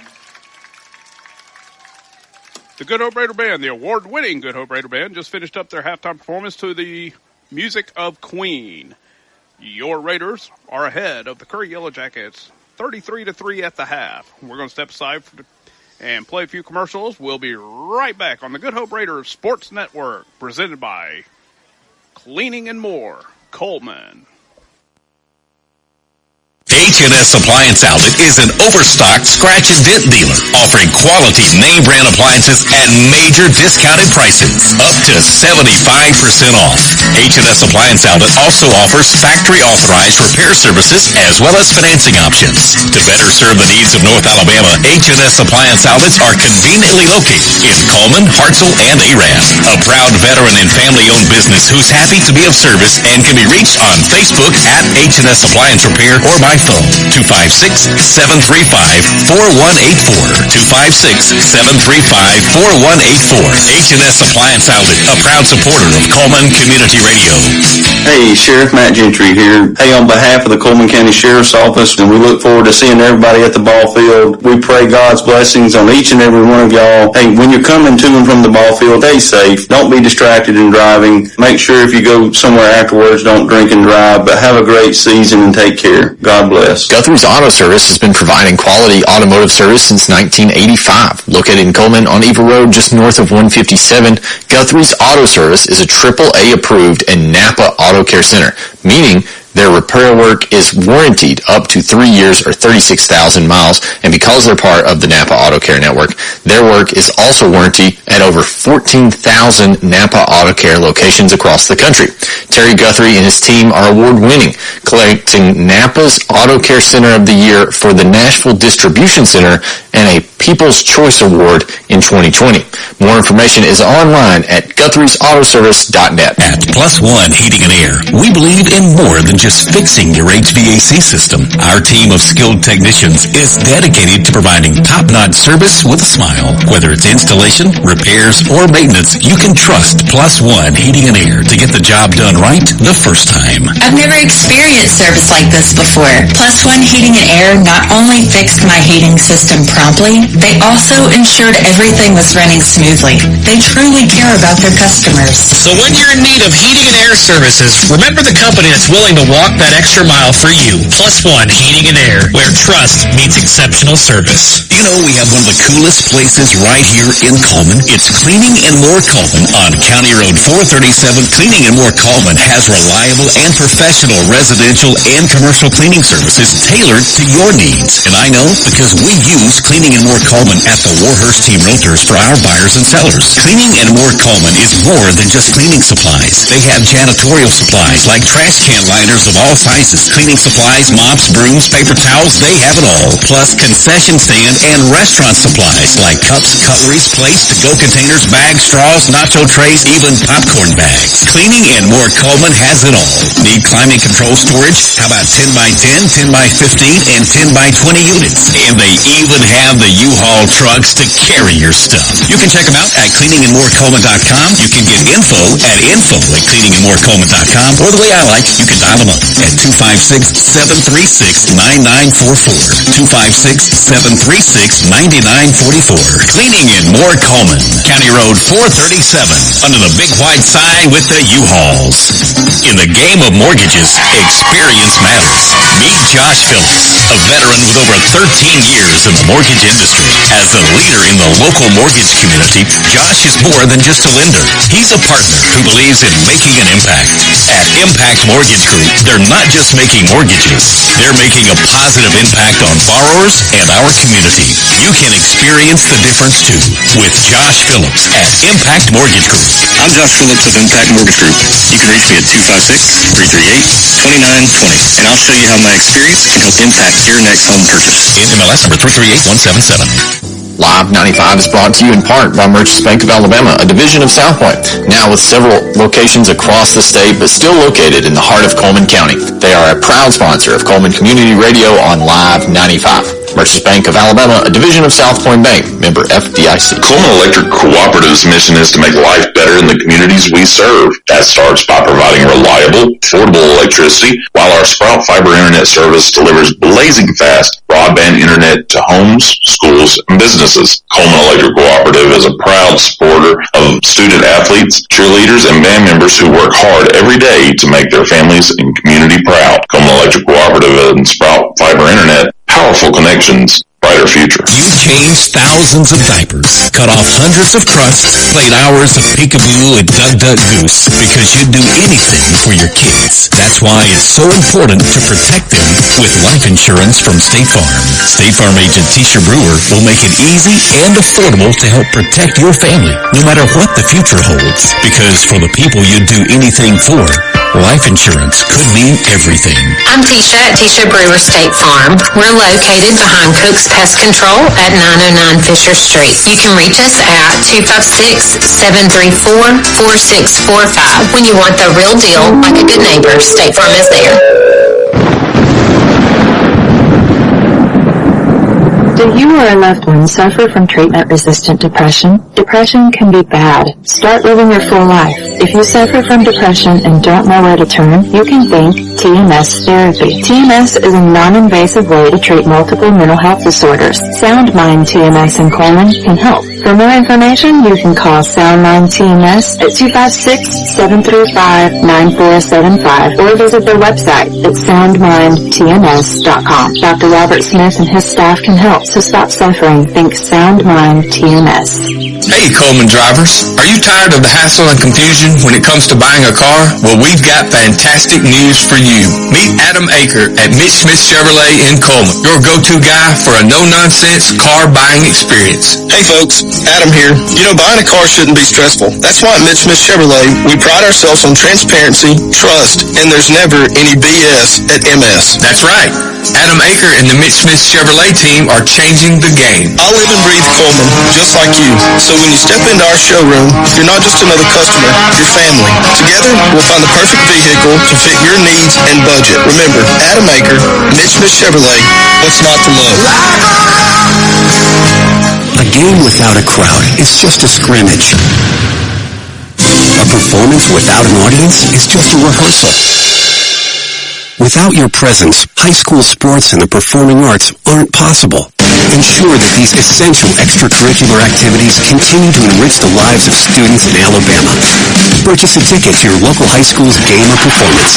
This message presented by the AHSAA and the Alabama High School Athletic Directors and Coaches Association. In today's world, broadband internet is an absolute necessity. Unfortunately, the large cable and phone companies only provide broadband internet where it's profitable for them. For the rest of us, there's Cyber Broadband. Providing internet service since 2004, Cyber utilizes a small radio antenna to deliver broadband where cable and DSL don't go. You can join the 21st century today with Cyber Broadband, supporting streaming, VPN access, and everything else you've been wanting to do with that slow internet connection. It's Cyber Broadband for the win. They can be found online at cyberbroadband.net or look them up on Facebook. Are you ready to make your next move in Coleman? Hi, I'm Tommy. And I'm Angela. We're not just realtors, we're a family dedicated to helping yours. We're not just about buying or selling property. We're about building connections within our community. From local schools to charity events, we're active because we care about Coleman. When you use us, you're not just getting one realtor, you're getting a team working around the clock for you. With our experience and expertise, we'll guide you through every step of the process. We're the Warhurst Team Realtors at Hagamore Realty Group. We make it happen, you make it home. At Plus One Heating and Air, we believe in more than just fixing your HVAC system. Our team of skilled technicians is dedicated to providing top-notch service with a smile. Whether it's installation, repairs, or maintenance, you can trust Plus One Heating and Air to get the job done right the first time. I've never experienced service like this before. Plus One Heating and Air not only fixed my heating system promptly, they also ensured everything was running smoothly. They truly truly care about their customers. So when you're in need of heating and air services, remember the company that's willing to walk that extra mile for you. Plus One Heating and Air, where trust meets exceptional service. You know, we have one of the coolest places right here in Coleman. It's Cleaning and More Coleman on County Road 437. Cleaning and More Coleman has reliable and professional residential and commercial cleaning services tailored to your needs. And I know because we use Cleaning and More Coleman at the Warhurst Team Realtors for our buyers and sellers. Cleaning and More Coleman is more than just cleaning supplies. They have janitorial supplies like trash can liners of all sizes, cleaning supplies, mops, brooms, paper towels, they have it all. Plus concession stand and restaurant supplies like cups, cutleries, plates, to-go containers, bags, straws, nacho trays, even popcorn bags. Cleaning and More Coleman has it all. Need climate control storage? How about 10 by 10, 10 by 15, and 10 by 20 units? And they even have the U-Haul trucks to carry your stuff. You can check them out at cleaningandmorecoleman.com. You can get info at cleaningandmorecoleman.com, or the way I like, you can dial them up at 256-736-9944. 256-736-9944. Cleaning and More Coleman, County Road 437, under the big white sign with the U-Hauls. Welcome back to Curry High School, wrapping up homecoming festivities for the Yellow Jackets. Your Good Hope Raiders are up 33-3 after the first half of play on the Good Hope Raiders Sports Network, brought to you by Cleaning and More in Coleman. I'm going to turn it over to Tony and let him talk about the second half and check the out-of-town scoreboard. Go right ahead, Tony. Yeah, brought to you by Odin's Auto Glass, big glass scoreboard that we got. Coleman and Hartsville. Coleman's on top of them 7-0. West Point and Priceville. West Point is up 14-7. Russellville and Fairview, they're tied at 14 at halftime. The score of this game, 33-3. Good Hope over Curry at halftime. They haven't updated quite the score, but Hansville and Valmont's tied at halftime, 24-all. Halftime of the Holly Pond game, Holly Pond is up 8-3. Halftime of the Cold Springs game, Cold Springs is up 14-6 over West End. Going with the second half, as my colleague must have ran off to go use the bathroom or something. Yeah, you're going to see a lot. We're expecting to see some of the younger guys. Just hope they can keep it up like we are starters have. We expect to see some of the younger guys in the second half, and I'm excited to see what they're. You need to have some JV come in the varsity game and get some of that experience. And I'm glad that we're in a chance to give them an opportunity to do that.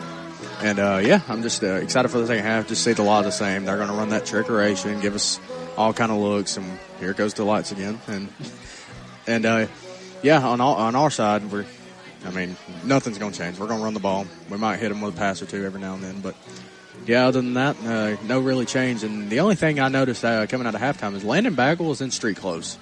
I don't know if there's an injury we don't know about.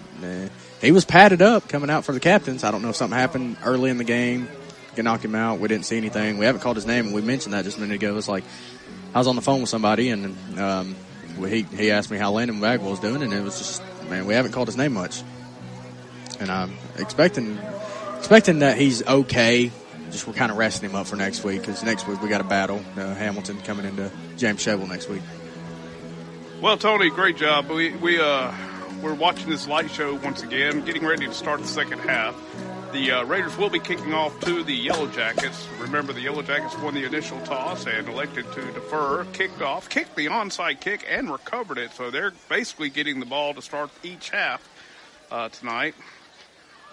Once again, the Raider defense was very stubborn against the Curry Yellow Jackets in the first half. The only reason they have any points whatsoever is an incredible 45-yard field goal to end the first half. And what we found out was the young man that kicked that field goal is an 8th grader. 8th grader. Eighth grade. Kicking 45-yard field goals. And he just plowed one from 45 yards out to end the first half. I just want you to know that kid has a good potential to be kicking from 50 to 60 in the next couple of years if he keeps working out those legs. The Raiders lined up to kick off. Rodriguez kicks off from the 40. He only has a 5-yard approach this time, so expect a pooch kick, and that's exactly what it is. It goes to the That's trouble. 25-yard line. It is fumbled by Curry and recovered by Curry, number 14. That is the quarterback, Sickles, who fumbled it. And looks like Cody Stevens was in on the coverage. Was it Cody? I'm sorry. No, Carter Rutherford. I apologize. Carter Rutherford bearing down on that play. It will be 1st and 10 for the Yellow Jackets from their own 28-yard line to start the second half. Talking to some of the coaches during halftime that are up here in the box with us, they were very pleased with the first half performance. Statistically dominating Curry. I think we've run only 17 total plays and have 33 points, so you can't really ask for much more than that. Curry lines up in the pistol formation, one back. That's Miles with Sickle, and Sickle's going to fake it and run it up the middle, and he has a hole closed quickly by number 18, Hank Hudson. So the carry up the middle. I heard some coaches, and that was right though. They wanted to delay a game. I mean, the clock hit 0, and there was like 4 seconds. The clock did hit 0, and we didn't get a call, but you still got to play the game. So the play did pick up 6 yards, bring up 2nd down and 4 for the Yellow Jackets from their own 29. Once again, a positive play for Curry. Just open up the second half. They send Miles out. I'm sorry, that's a Harris out to the left as a single receiver. 2 running backs flanking Sickle, the quarterback, in the pistol formation, the snap. There's the little counter handoff again. And this time the Raiders are ready. Eli Kicker, once again, is just blowing up play after play. And, wow, that play is going to lose a bunch. That's going to go all the way back to the 30-yard line. It's going to bring up 3rd down and 9 for the Yellow Jackets. Once again, Eli Kicker just absolutely blows that play up. So the defense looks like they've made an adjustment to that play. Let's see if Curry makes an adjustment to that. And instead of faking the inside handoff, start handing it off now. Once again, Sickle in the backfield, flanked on either side with running backs. Receivers to each side. 3rd down and 9. There's the snap. He's going to throw. The slant pattern is complete, and it's going to be short of the 1st down. I thought he dropped it for a second there. They're giving him a really good spot. That was Harris. They did give him the 1st down. I apologize. I thought it was short. No, he definitely was short. They're just giving him some good spots. But but the play is good for Josh Phillips, Impact Mortgage 1st down. It will be 1st and 10 for the Yellow Jackets from their own 38-yard line. I didn't hear much out of these coaches to our left in the first half. I'm hearing every word they're saying right now. I don't know what the difference is, but they, like he said, God, man, they were at least 2 yards short. But they gave him a good spot. 1st and 10 for the Yellow Jackets.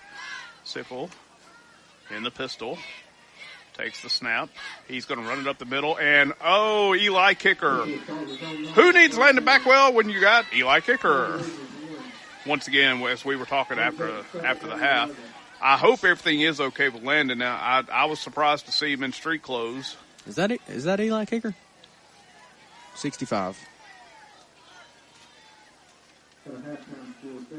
Yeah. Eli Drake. I'm sorry, Eli Drake. I said Kicker. It's Eli Drake. My apologies. I had to make sure because I thought Eli Kicker wore 71. Yeah, Eli is 71. Drake is 65. So every time I've called Eli Kicker in this half, it's actually been Eli Drake. My apologies. All right, the previous play loses 1 yard, brings up 2nd down and 11 for the Yellow Jackets. The snap and the handoff up the middle. There's the adjustment we said, and the play is going to pick up about 2. Man, these 2-yard gains that look like 5. That's just how stubborn this Good Hope defense is. Once again, on the stop was Eli Drake. He is absolutely bottling up the middle of the Curry offense right now. There's Jathan Smith and Callahan Lindsay, along with Caden Collins. They're all plug in the middle, and I don't know what Curry can do at this point, except unless they go back to that quick out pass, where they've been a little successful at tonight. They've dropped a couple of them. Now some tight coverage on that pass. 3rd down 9. Here's the snap, and it is a play action. He's going to run. He's under pressure. He runs out of it, and Jathan Smith has him by the ankle, and he's going to be short of the 1st down. Well, I said that last time, but this time I'm pretty confident. Jathan Smith, once again, number 71, grabbed the quarterback by his ankle as he went by and brought him down short of the 1st down.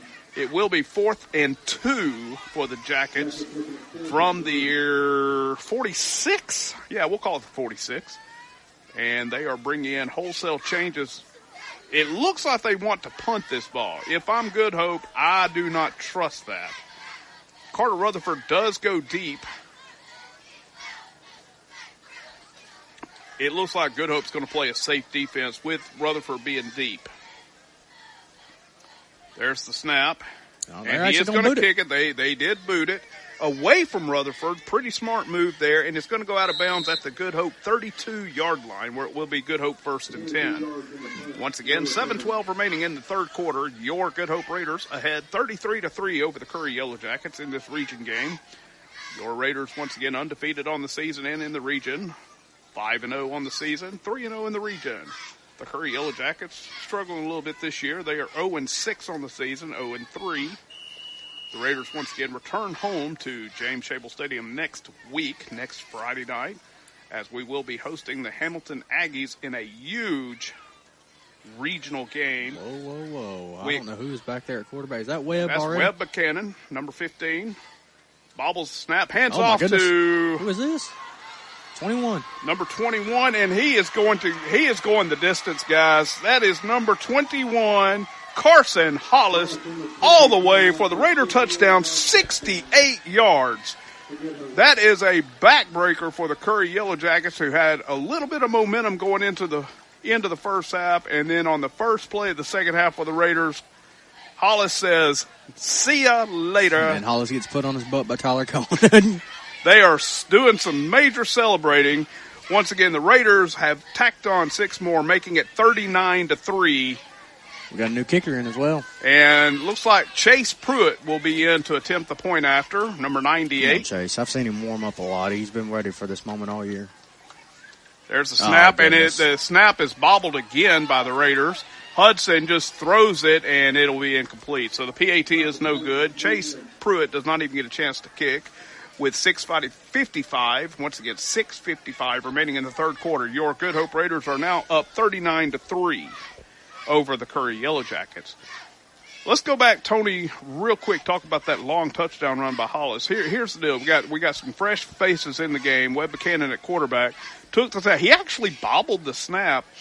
Hollis stutter stepped in the backfield, waiting on Buchanan to secure the ball, then took the handoff. Some great blocking on the right side, left just three running lanes. I mean, Hollis had his choice of where he wanted to go. He took the path of least resistance, which was the first lane that was open. And he didn't get touched. And he was untouched. There was not a Yellow Jacket within 5 yards of him at any time in that run, and he was running away from him there at the last 20 yards.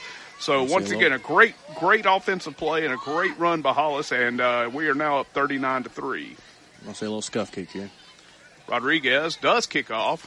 And it is going to hit the ground at the 26, bounce to the Curry player, and he is wrapped up, and that is Cody Stevens not letting him go. The return is going to lose 3 yards, make it 4, and it's going to be Curry 1st and 10 from their own 19. A great play by Cody Stevens. Great coverage.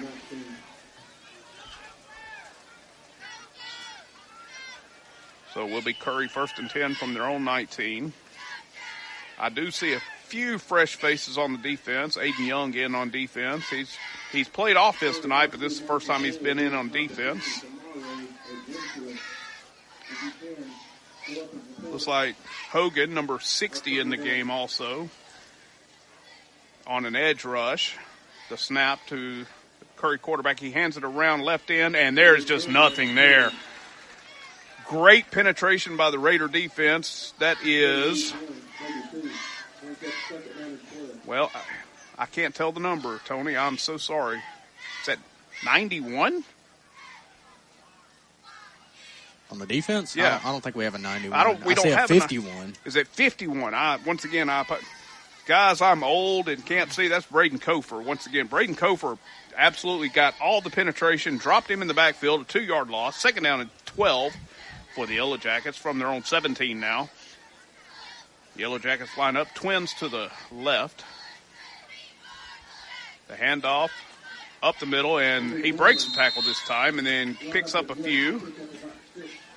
Picks up 5 or 6 on the play.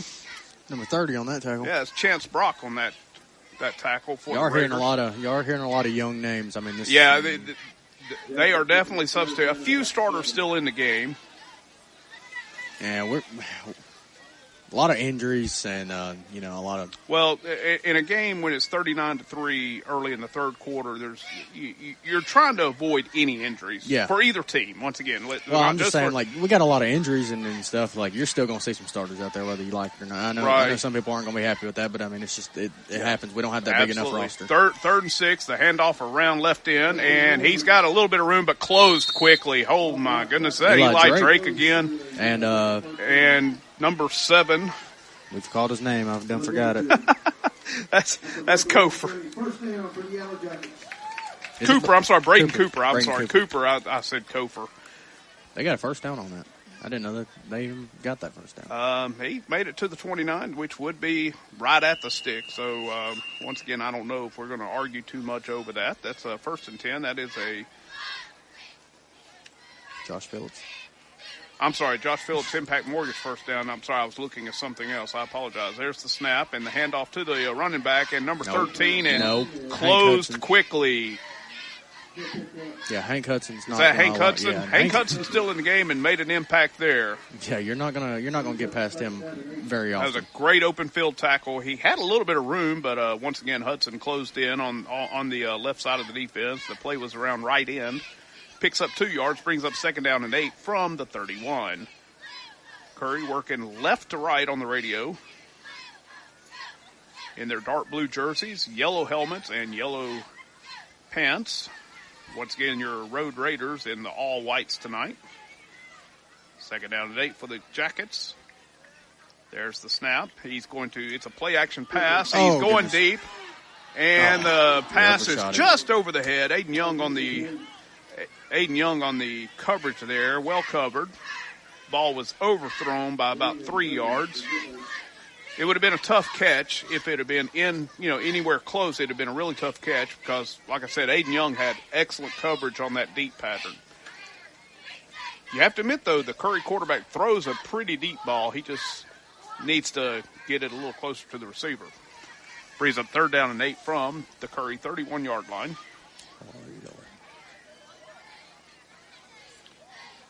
I see a lot of white jerseys on the field clean white jerseys on the field for the Raiders.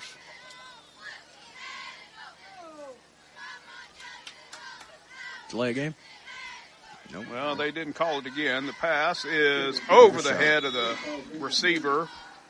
A couple of Raiders in defense there. Once again, Aiden Young was all over that play, all over that pattern. Number 12, Caleb Bowles, also on the coverage. Brings up 4th down and 8 for the Yellow Jackets, and they will line up in punt formation. I want to say we had this referee with the pink tape. I want to say we had him, Cordova. I remember the beard. I had to compliment him on the beard. Yeah, I think that's the same referee. Cordova in punt formation. Carter Rutherford back to receive.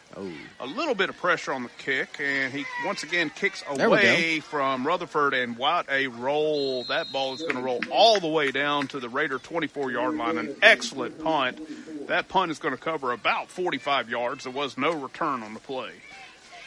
We're going to step aside for a second, get some commercials in. We'll be right back on the Good Hope Raiders Sports Network. Powered by Coleman Community Radio, brought to you by Cleaning and More Coleman. Live 95 is brought to you in part by Merchants Bank of Alabama, a division of South Point, now with several locations across the state, but still located in the heart of Coleman County. They are a proud sponsor of Coleman Community Radio on Live 95. Merchants Bank of Alabama, a division of South Point Bank, member FDIC. Welcome back to Curry High School. Your Good Hope Raiders lead the Curry Yellow Jackets 39-3 with 3:35 remaining in the third quarter. Buchanan deep for the Raiders. Hands the ball off to Collins. Collins around right in, and he almost broke it. And there is a flag down. It looks like we may get a face mask on. There was also a fumble, but we did recover it. Collins looked like he did drop it, but I think the face mask may have had a little bit to do with that fumble. Collins was able to return it or to get the ball back, and he is limping. We need to check on him. He's cramping a little bit. Okay, that looks like a cramp. You're right. We'll see if Bo Shiree and the Encore Sports Medicine team will take a look at him. Collins does come out of the game, and he is gingerly getting back to the sideline, but he's okay. Looks like it will be a cramp. Those calf cramps are legit. I'm going to tell you, they don't feel good. And we that's thought actually it was a holding. We thought it was a face mask on Curry, but apparently, once again, my 54-year-old eyes lied to me because they called holding against the Raiders. So once again, I apologize to those listening. Maybe I shouldn't jump the gun on the calls because that's a couple I've missed tonight, Tony. Oh, it's all good. Hey, we all make mistakes. We ain't perfect. Hey, I've worked the sideline and missed a few calls. It's all right. 1st and 20 for the Raiders from about their own 15. Buchanan takes a snap, and he's going to run it. He fakes it, run it. And there was definitely a face mask on that play. And there goes the flag. Yep. Okay, I was beginning to wonder if they saw it, because I saw it from way up here. So we're going to see if they give it a 5 or a 15. That had to be a 15. Yeah, he drug him to the ground by his face. Yeah, I thought he did too. They're talking to it. They're talking about it. And I don't think it would be a first down. It would be first and about 5, give or take. Here comes the call. Nope. And they waved the penalty off. Wow. Okay, well, here we go. It's going to be about 2nd and 14. Once again, my eyes have completely lied to me. No, they didn't lie to you. That was definitely something. Oh, that's actually 2nd down and 19. My fault. Yeah, they gave him about a yard on the play. Once again, Buchanan faked the ball inside and then took off up the middle. Had a little bit of open ground, but once again, the Curry player grabbed him by the face mask, pulled him down, but there was a flag thrown, then they decided, we're not going to call it. Buchanan takes the snap. He hands the ball off this time. Good Lord, this kid runs with some aggression. Yeah, I'm not sure who that is. I 21 apologize. Again. The is kid that Hollis again? Yeah. Okay, Carson Hollis on the carry up the middle. Once again, our apologies. We're getting a lot of fresh faces in, and we're having... The kid is actually building his way up. He gets some coaching trust. He might be getting some. Carson Hollis looks really good running the ball. It doesn't matter who the opponent is. He is running hard up the middle. That play picks up about 11. It's going to bring up 3rd and 8 for the Raiders from their own 26-yard line. I'd like to, up big, but we got some young guys in there. I'd like to see Webb drop back and throw this one. Well, we'll see if he does. The snap to Buchanan. Nope. He does hand it off, and that is Hollis again. Breaks the tackle, spins off, keeps going. He has his legs pumping, and the pile just keeps moving, and that will be a Josh Phillips Impact Mortgage first down. Goodness That gracious. was a great run by Carson Hollis, number 21. Great blocking up front, and then when he was stopped, the pile just got and did the old push from behind and really pushed him across the first down line. I don't know. I felt like he was surrounded by blue jerseys, and you could just see those legs running. I mean, there was no quit in him.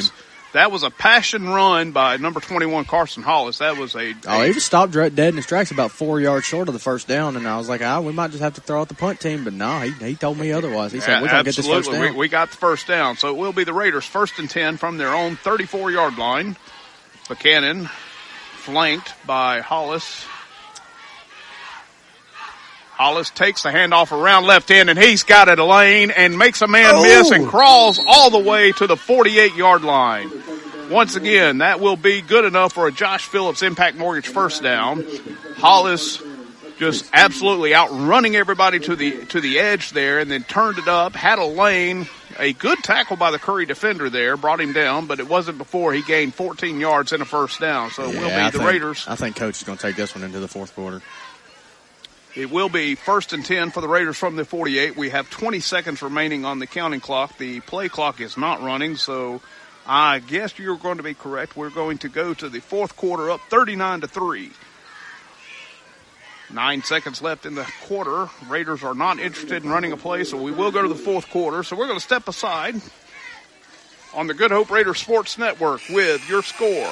At the end of the third quarter, your Good Hope Raiders 39, the Curry Yellow Jackets 3. We'll be right back on the Good Hope Raiders Sports Network, brought to you by Cleaning and More, Coleman. Coleman Coleman Appliance Repair is now Coleman Appliance and HVAC Repair, now servicing your heating and air needs as well.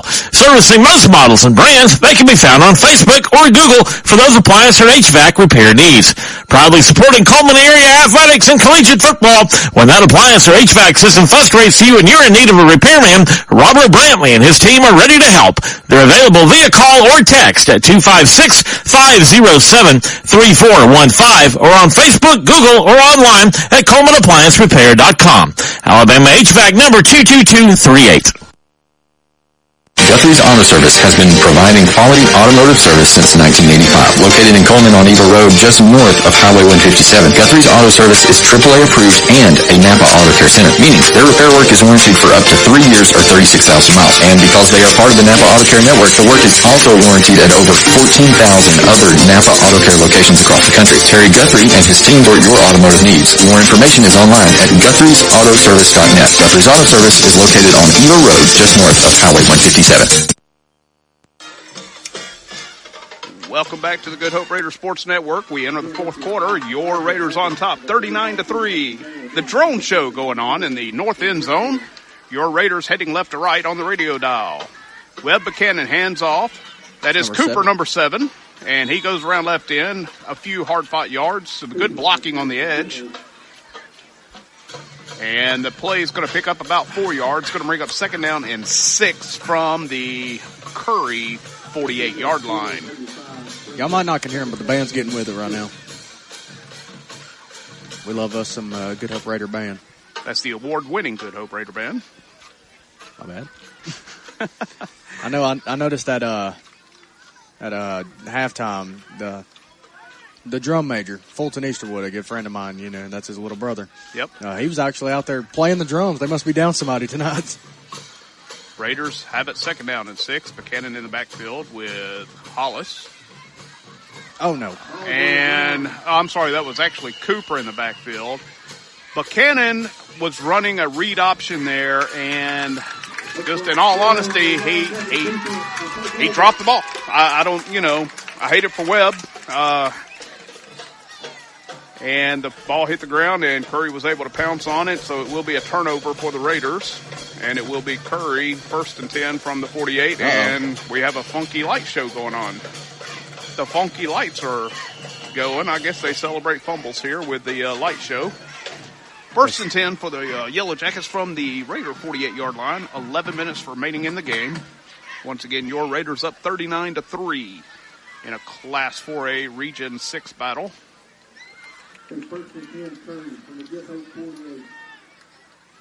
Sickle in the backfield with 2 running backs. Takes the snap. They jumped a little early.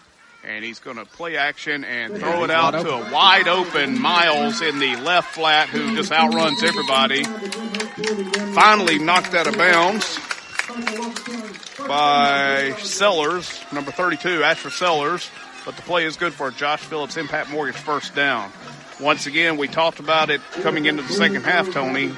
Get some of these younger guys in. They don't need to watch the eye candy. They need to follow their plan and follow their assignments. And we just busted an assignment there. I'm not sure who busted it, but the running back was wide open in the flat and just outran everybody. Great job by Sellers to close out on that play. 1st and 10 for the Curry Yellow Jackets from their 35-yard line of Good Hope.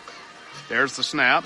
There's the misdirection to Miles again around right in this time. And nice pickup. All right, defense. We're number 1 in the state, allowing 3.25. They've got 3. You can bend, but do not break. Miles Johnson on the tackle there. The play did pick up about 4. Second down and 6 for the Yellow Jackets from the Raider 31-yard line. Ball set up in the middle of the field. Now, here's the funky thing, that if they do stall, do they attempt another long field goal? Oh, yeah. I mean, You might the eighth graders already nailed one from 45 yards. You know, doesn't hurt to try again. Twins to the left. Here's the snap. And he fakes it inside. He's going to run up the middle, and he's got running room, and he's breaking tackles. And a great shoestring tackle by Bowles saves a touchdown. Hard running by the Curry quarterback there. He just would not be denied. ran through about 3 arm tackles, and once again, Bowles knocks him down at about the 9. It will be first down goal to go for the Jackets from the Raider 9. So if you want to preserve that average that you're holding, you cannot let Curry score here. That's one thing about Coach Scott. He doesn't. Yeah, that number right there doesn't mean a lick of thing to him. No, it does. A win is a win, but it's fun to talk about. Oh yeah, absolutely. It's fun to talk about being number 1 in the state and scoring defense. All right, here we go. First down goal to go for the Jackets from the 9. There's the snap. He went to hand it off, and there was nobody there. Then he's going to take it off around the edge, and a great tackle on the 7-yard line. Once again, number 12, Bowles. The quarterback went to hand it off. The running back was not there, so he just improvised, went around left end, and Bowles met him. He's down to about the 6, second down goal to go. Once again, 2 straight touchdown-saving tackles by number 12 for the Raiders. Ball's going to be set up on the left hash. 8:10 remaining in the game. The clock is counting. Second down goal to go from the 6 for the Jackets. The quarterback, Sickle, number 14, in the shotgun, takes a snap. Uh-oh. He fumbles it, and the Raiders have recovered. Can we get a light show? I don't think we'll get a light show for the Raiders recovering. And guess who that was? That was Mr. Miles Johnson, number 17, with the big recovery. Once again, just like what happened to the Raiders, the read option for Curry there they just missed the mesh, and kind of like what happened with us on the previous possession, the quarterback just dropped the ball, and Johnson was there to pick it up, and it will be the Raiders' first down and 10 from the 8-yard line. So I do want to point out something up on the top of the field. You can't see it, but that's Bradley Russell up there. Where? Up there at the top of the field, up there, number 35 for Good Hope. Okay. If y'all don't know about this kid, great kid. He's a great kid, to say the least. He's a very good kid.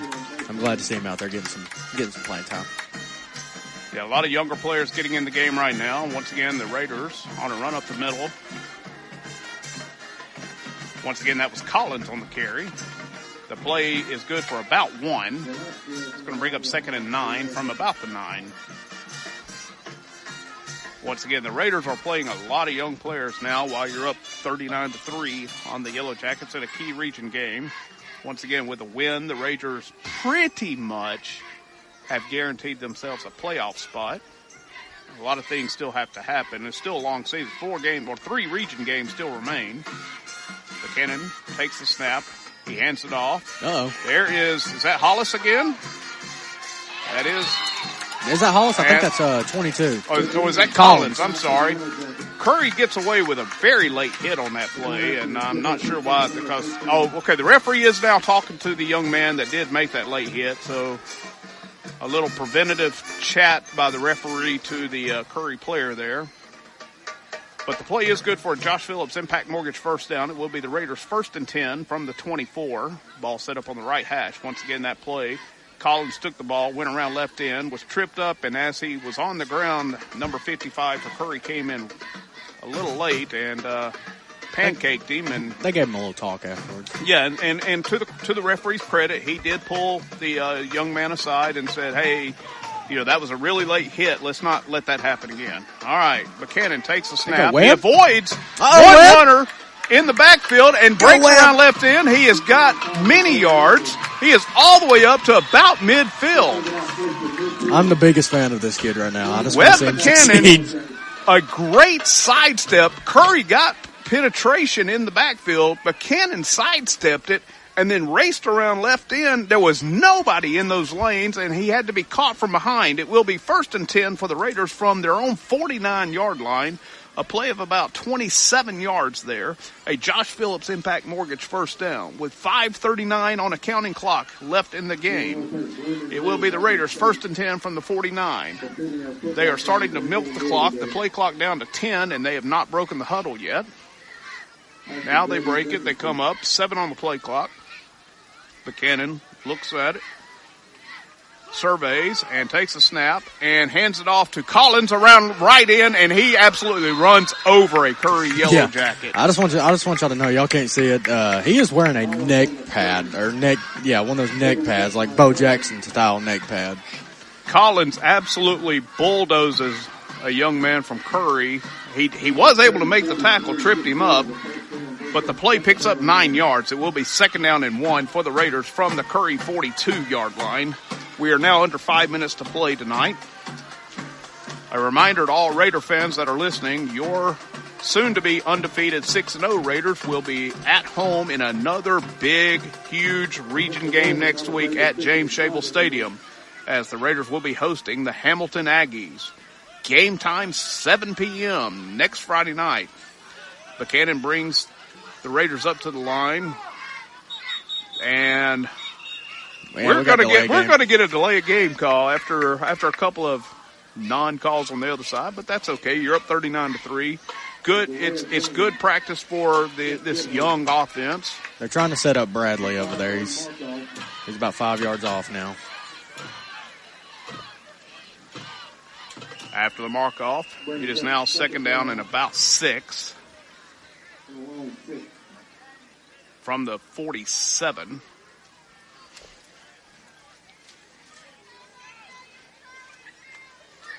Bradley Russell, number 35, is lined up as a wide receiver to the left.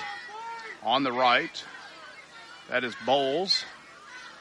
So it's a receiver to both sides. A handoff goes to Collins, cuts back up the middle, has a lane, and he's got a Josh Phillips Impact Mortgage first down. A great cutback by Collins, great vision. Took the handoff from Buchanan, was trying to go around left end, saw the lane open up the middle, put his foot in the ground, cut it back up, and had nothing but green grass brought down by the secondary. So it will be the Raiders' first down, 10 yards to go from the Curry 38-yard line. 3.5 remaining. Once again, the Raiders up 39-3 over Curry. It is Curry's homecoming. A lot of young players in the game right now for the Raiders. Buchanan takes a snap, fakes it, and keeps it. He's got it up the middle and absolutely runs over another Curry defender. Coach Scott has to be happy with the amount of energy and passion being played by these younger players. Collins. Okay, I'm just going to say it like this. They're a 4A school. They're not very deep. They've got a small football team. They've got a lot of starters out there. Your JV is driving down the field on some of these starters. You look at it in Coach Scott's perspective, you just got to be happy. Absolutely. Once again, the play was good for Josh Phillips Impact Mortgage first down. It will be 1st and 10 for the Raiders from about the 24. 10 on the play clock. The Raiders do break the huddle. 5 on the play clock. Buchanan gets them set. There's the snap. It goes over his head, and he's just going to have to fall on it. So an inopportune time to get a bad snap there for the Raiders. Play's going to lose about 12 yards, give or take. Coming down at 2 minutes to go in the ball game. Oh my goodness, I'm wrong, Tony. That's a loss of about 15. Yeah, it went back a long way. So it's going to be 2nd and about 25 for the Raiders from the Curry 38-yard line. We are now under 2 minutes to play. The Raider band is jamming to some Louie Louie right now, sounding really good. 10 seconds on the play clock. Raiders come to the line. I expect a handoff to Collins here.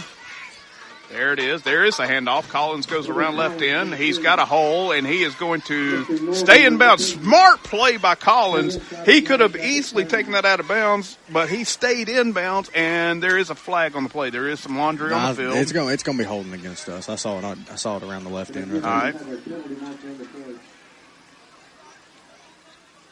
We're going to see. They haven't given us the indication yet, and here comes the mark off. The indication is holding. Good call. Good call, Mr. Thompson. With 120, block in the back. 1:27 remaining in the game. I thought they would have got Holden, but, I mean, either way. All right, here's the issue for the Raiders. Well, it's not an issue. They need the 15-yard line for first down. They are now set up second down from their Curry 44. So there's only a minute and 15 seconds left. Yeah, so we'll call it second down and 29. And the Raiders said, let's get out of here. They're going to line up in victory formation. I don't think Curry's going to be upset about this. And there's the kneel down by Buchanan. That's going to bring up third down with 58 seconds remaining. They'll have to snap it one more time because the play clock's not going to allow them to run the clock out. About 15 or so seconds difference between the play clock and the game clock. But here's the deal, Tony. We're going to get out of here with a 39-3 win. Absolutely. Oh, yeah. I mean, either way, you look at it like this. That's our biggest outburst on offense. Offense looked good. Defense, still amazing. You just got to be excited for the kids. And here's the deal. Unbeknownst about Landon Bagwell, we don't know. Yeah, I'm going to try to get word on him sometime. And I don't want to speculate.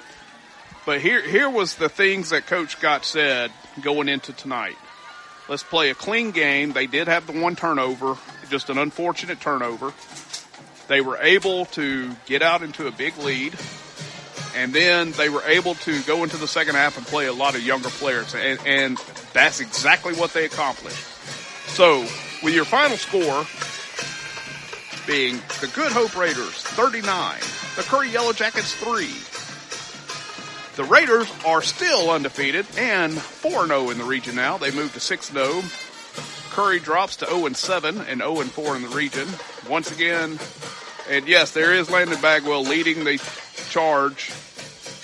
Looks like he's got a headset on, so he must have been having a little fun on his own sideline. He may be. He is wearing shorts, and he looks to be moving just fine. So it may have just been a precautionary thing, and I'm happy to see that.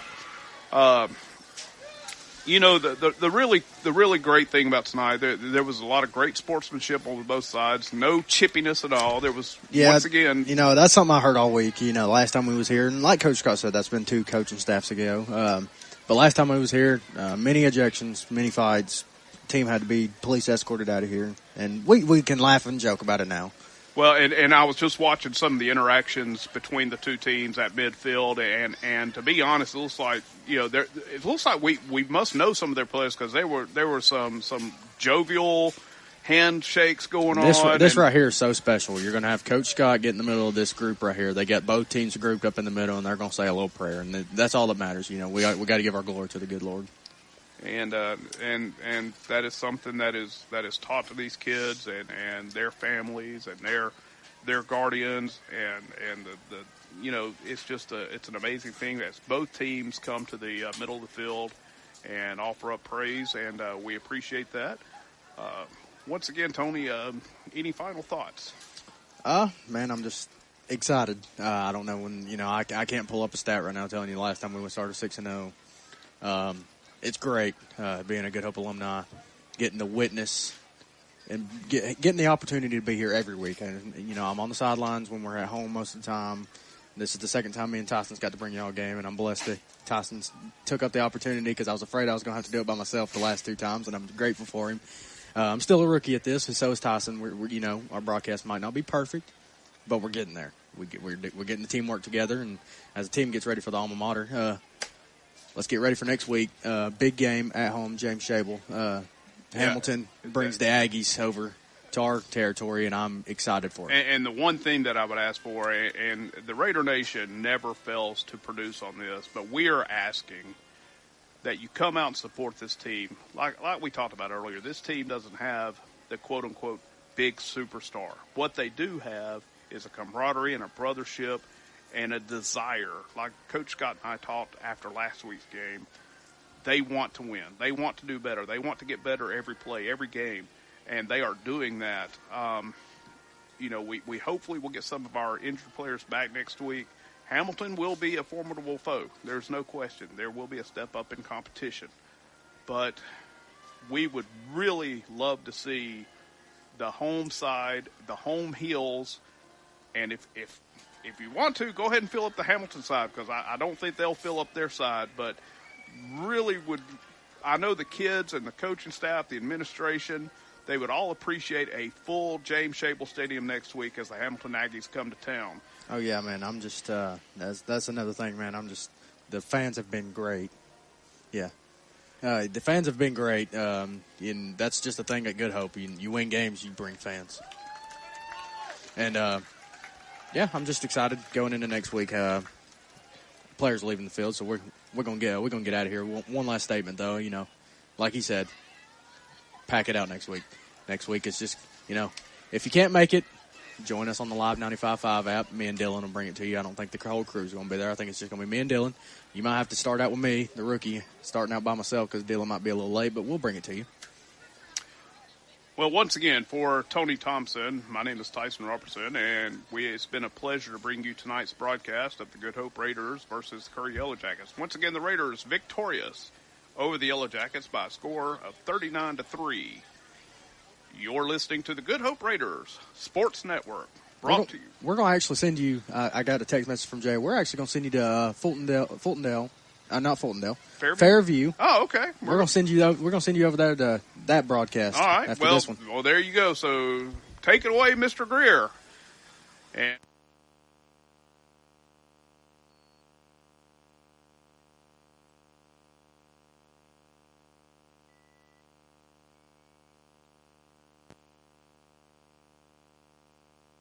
be a loss of one and bring up second down and about 11. If I'm the Fairview defense right now, you've got to zero in, just like they did there on that run play, and force the Tigers to do something else to get these first downs. But I believe if they stop that run, Tennessee, they've got a great chance to get the ball back. Good. Oh, it's a high snap. It's over Goodwin's head. It's down at about the 7-yard line. He's going to dive on it. That's going to be a big loss right there, Eric, of about 15. That helps. And that could be costly. It's going to be third down now and about 24, maybe 25. I'd have to get an abacus out. Yeah, he was in the shotgun there, and that snap just way over his head. I think he wasn't ready for it, honestly. I think the snap came in early. 10:28 left in the ball game. Third and a country mile, and the ball's back inside the 10. Goodwin takes a shotgun. He's looking downfield, hits Finney in the flat. He's got it at the 10, across the 15, up to the 20, where he's going to be brought down, helped up by some Fairview players, and pickup of about 10, but still going to be about 4th and 12.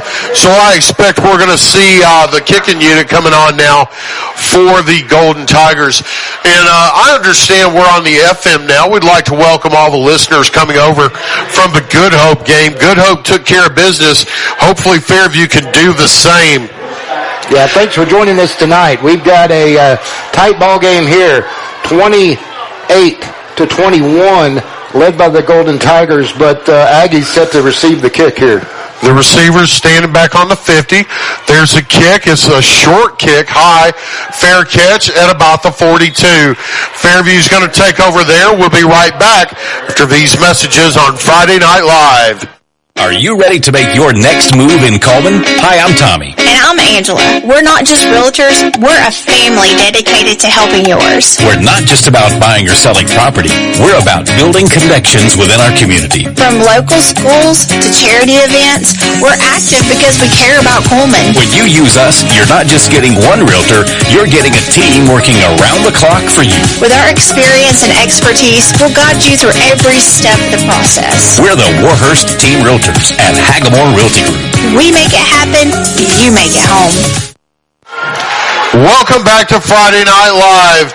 Fairview lines up on about the 41-yard line.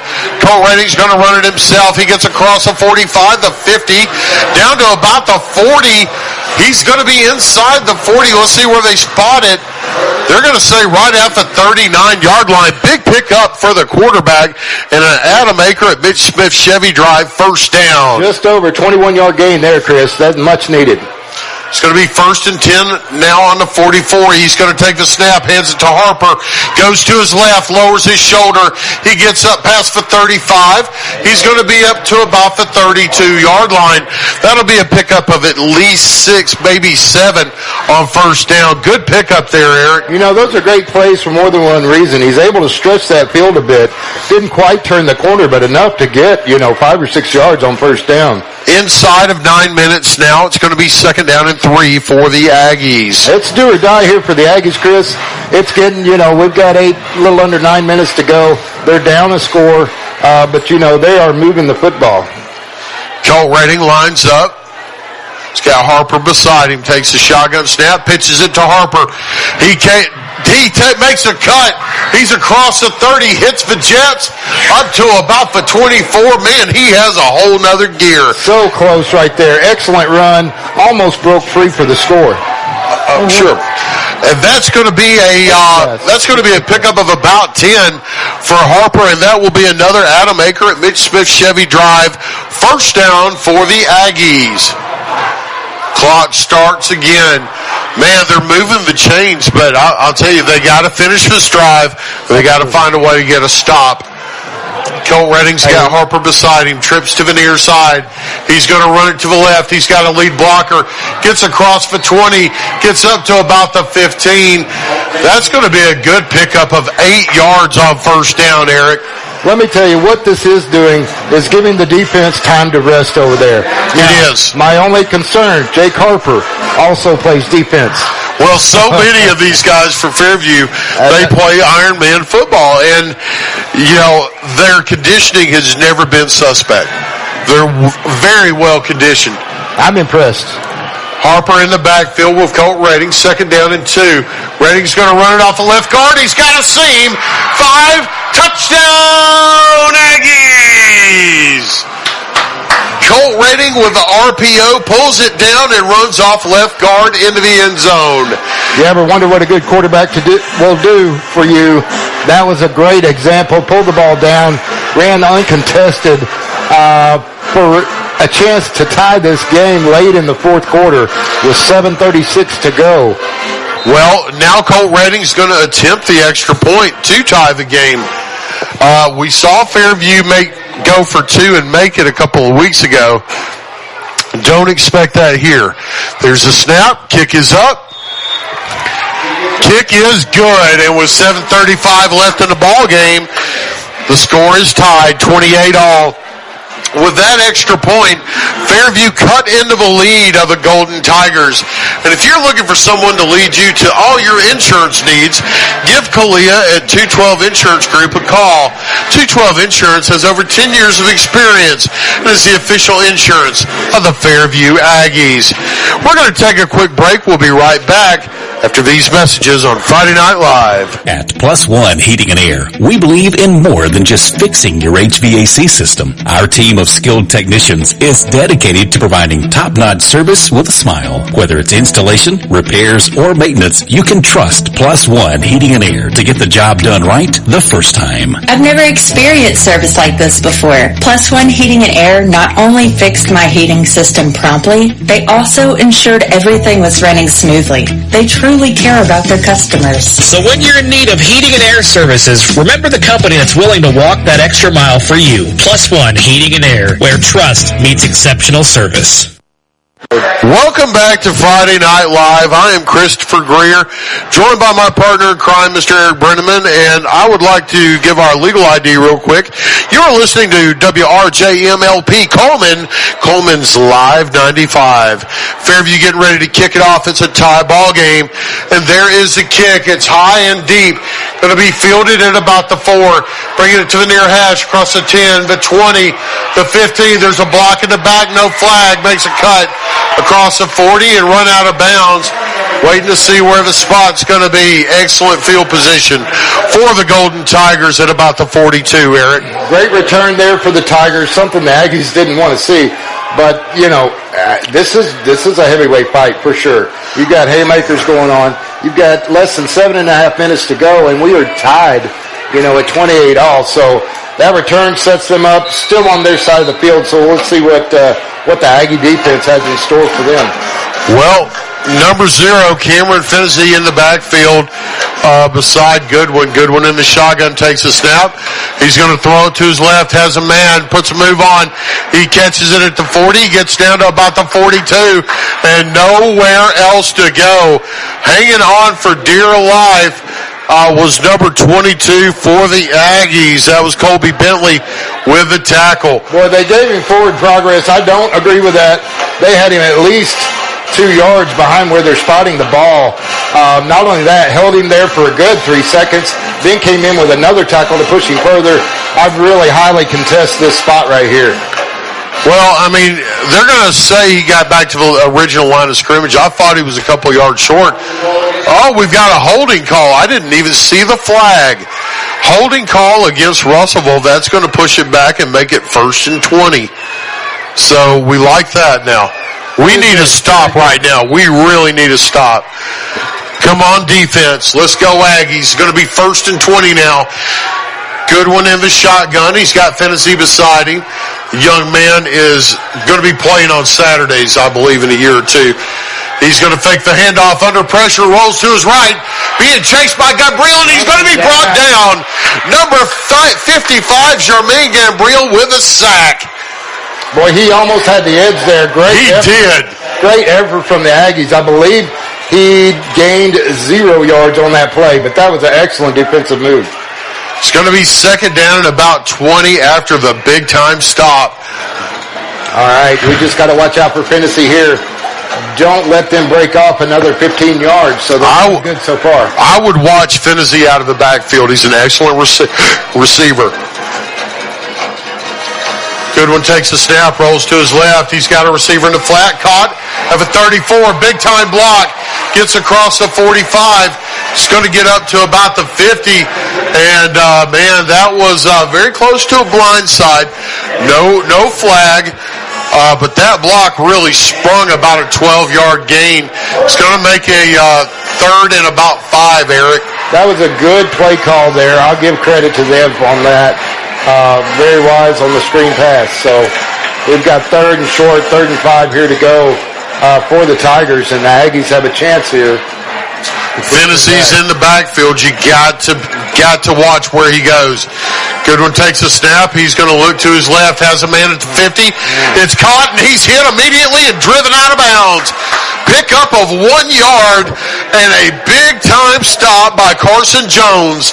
It's going to bring up 4th down and about 1.5 yards. And this may be 4-down territory for the Tigers. It looks like they're going to go for this. I'm not sure if they're going to try to draw. They're going to say he actually lost 1 yard. It's going to be 4th and 3.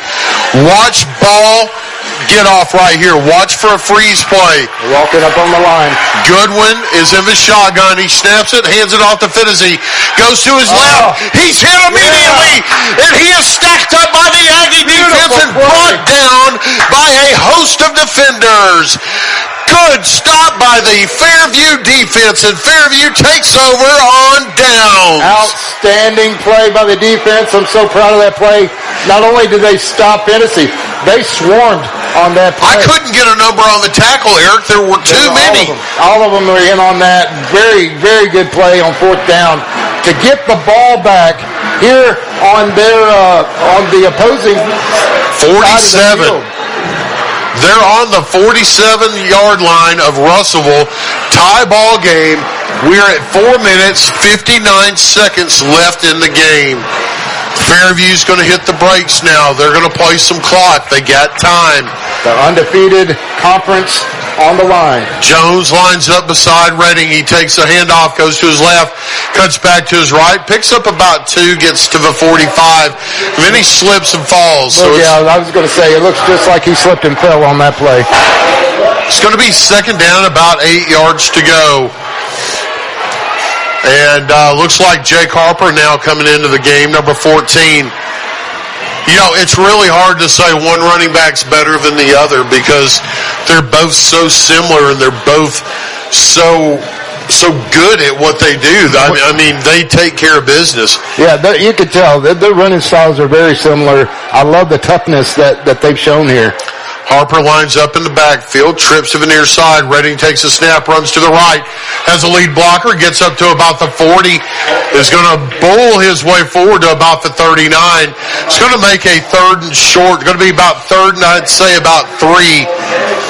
And got to be thinking 2-down territory right here, Eric. Clock's still rolling.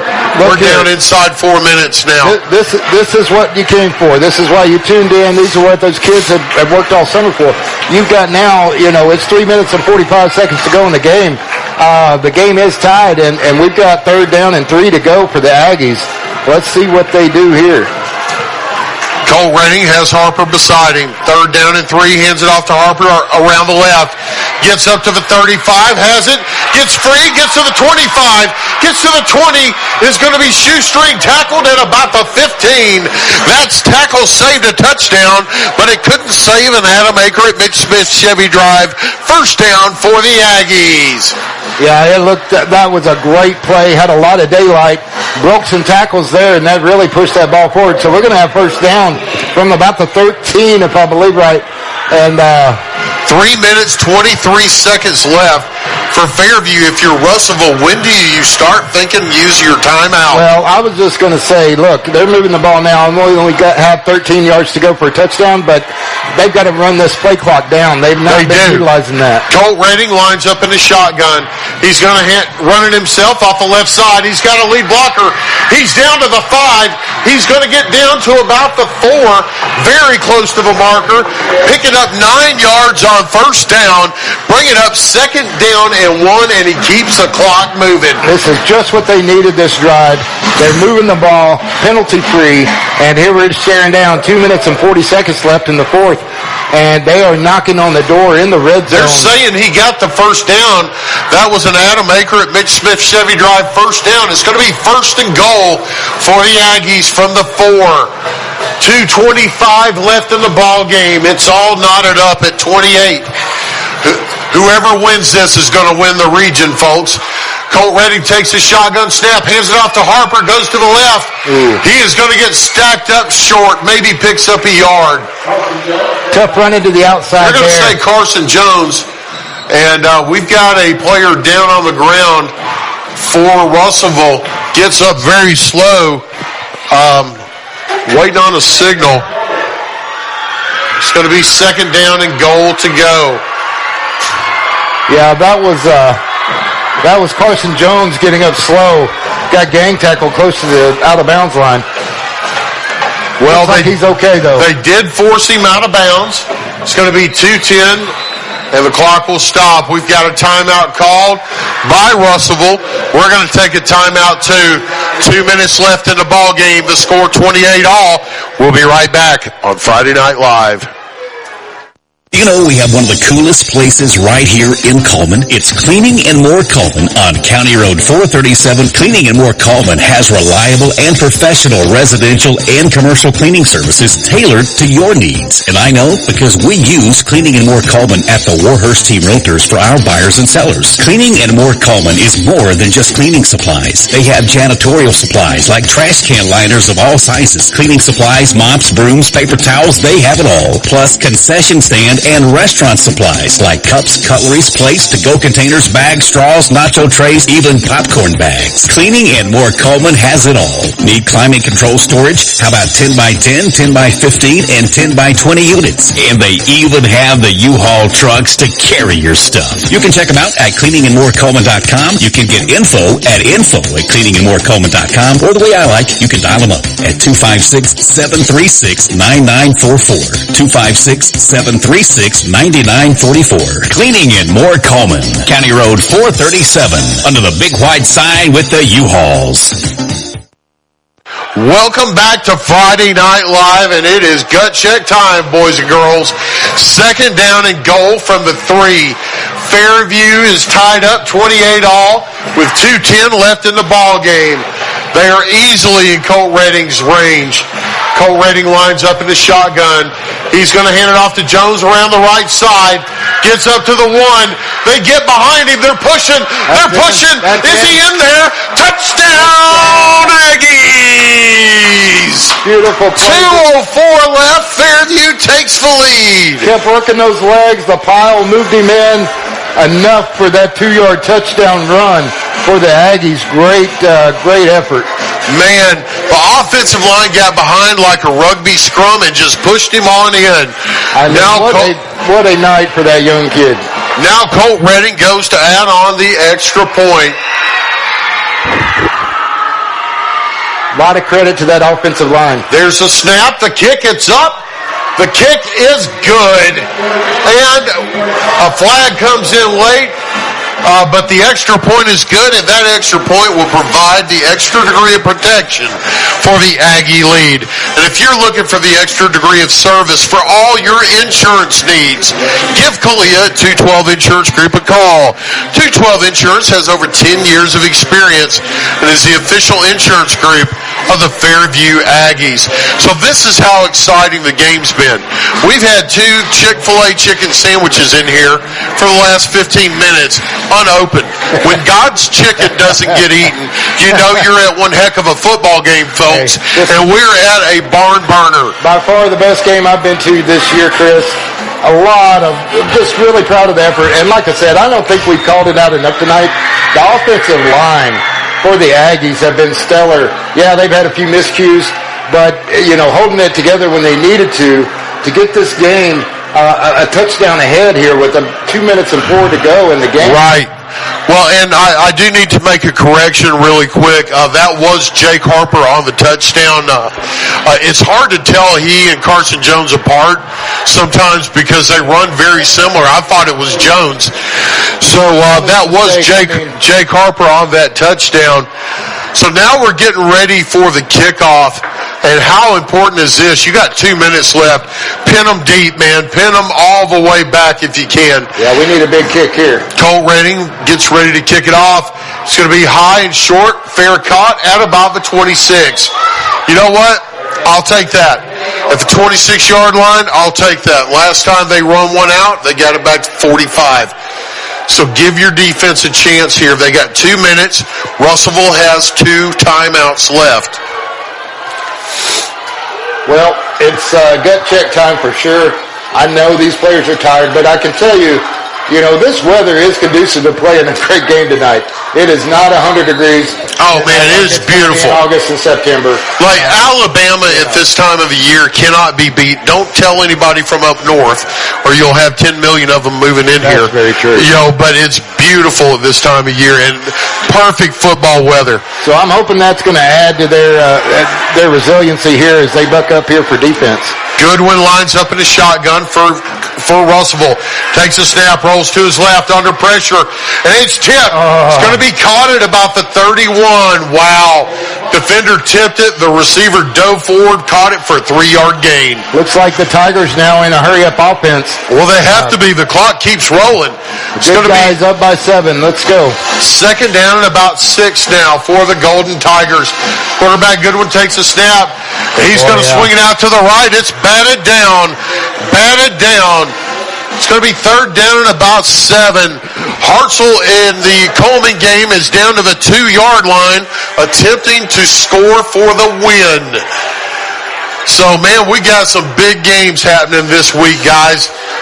Big-time football right here. You will not get a bigger play than what you're seeing right here. 3rd down. 3rd and 7. Which we know the Tigers will go for it on 4th, but we've got 3rd and 7. Tigers with the ball. Ball's on the 31. Goodwin takes a snap. He's looking downfield. He's got a receiver, and it is caught. How did he catch it?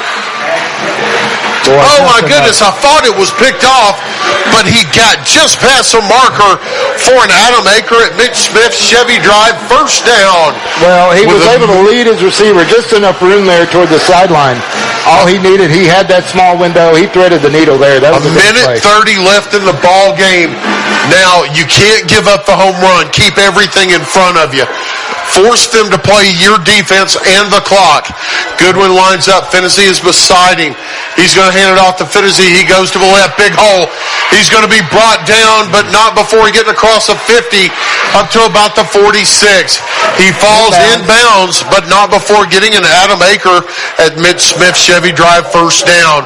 Now that's going to stop the clock momentarily until the chains get set. Now the clock should start back. We're at 1:15 and it's rolling. Tigers in their own territory now. In the Aggies territory. Here we go. Ball's at the 48. Goodwin in the shotgun sends Finney in motion.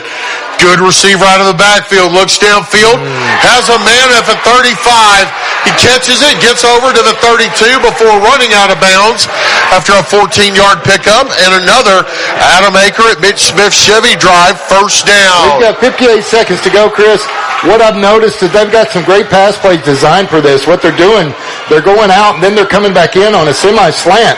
Catching him coming back inside, and then he just turns upfield. And he got out of bounds. That was a big thing because it stopped the clock. Goodwin lines up in the shotgun. The ball's on the 32. Takes a snap, rolls to his left, looks downfield, incomplete. He had a man. It wouldn't have gone anywhere even if he caught it. Number 16, Zayden Cruz, had him lined up. That was great defense right there. Almost deflected at the point of him throwing the ball, too. So good defense. Way to be ready there for the Aggies. So we're going to bring up second down and 10 now. Ball on the 32. And we are down to 55 seconds. I'm not sure they ran the clock on that play. I don't believe they did, but not. Maybe that's seconds, above my pay scale. They show the blitz. They back out. Finney goes out. Quarterback under pressure. And it's batted down. Batted down by number 14, Jake Harper, who was closing in on Goodwin. And it's going to bring up third and 10 for the for the Golden Tigers. In his space from the get-go, I'm going to tell you, he almost came down. We had the block and catch with that. He would have been gone 6, and this game would have been over. Great play. Came through unchecked on that line. 48 seconds left to decide who wins this region. We've got third and 10. Yeah. Finney lines up beside him. Now he goes to the left. Trips to the near side. And we got movement. We got movement on Russellville. And that's going to move them back even more. Wow. That was a costly penalty right there. Whoa. Wow. 48 seconds, third down to go, and that is not what the Tigers needed. Third and 15 now for the Tigers. The ball on the 37. So they're looking at, 15 for the first down. Finney lines up beside the quarterback. He's going to get the swing pass out in the flat. Gets to the 40, across the 30, puts on a burst, and is brought down at about the 22-yard line. He's going to be very close. Let's wait and see. Why is the clock stopped? The clock is stopped. It's going to be, they're saying fourth. No, and now they're moving the chains. That was a huge. Now they're saying it's a first. An Adam Aker at Mitch Smith Chevy Drive, first down. 30 seconds left. The clock going. Ball's on the 20. I thought he was a yard short there, Chris. I did too. Goodwin takes it, rolls to his right. Has a man across the middle, complete. At the 15, gets away from one. Into the end zone. Touchdown, Russellville. 18 seconds left. They score that a touchdown. I tell you what, great grit by the Tigers, but I thought they got a little help on those last play with the spot. Should have been fourth down, but we've got a 1-point lead, barring the extra point here by the Tigers. There's no holder out there right now for the Golden Tigers. And here he comes on. There comes the kicker. Man, I thought we were going to see him go for 2 here, Eric, and go for the win. Well, I tell you what, I'm not sure I would agree with that. They're going to be lucky here to send it to overtime if we can get it there with 18 seconds to go. There's the kick. The kick is up. The kick is good. That kick provides the extra degree of protection for the Russellville lead. And if you're looking for the extra degree of service for all your insurance needs, give Kalia at 212 Insurance Group a call. 212 Insurance has over 10 years experience and is the official insurance group of the Fairview Aggies.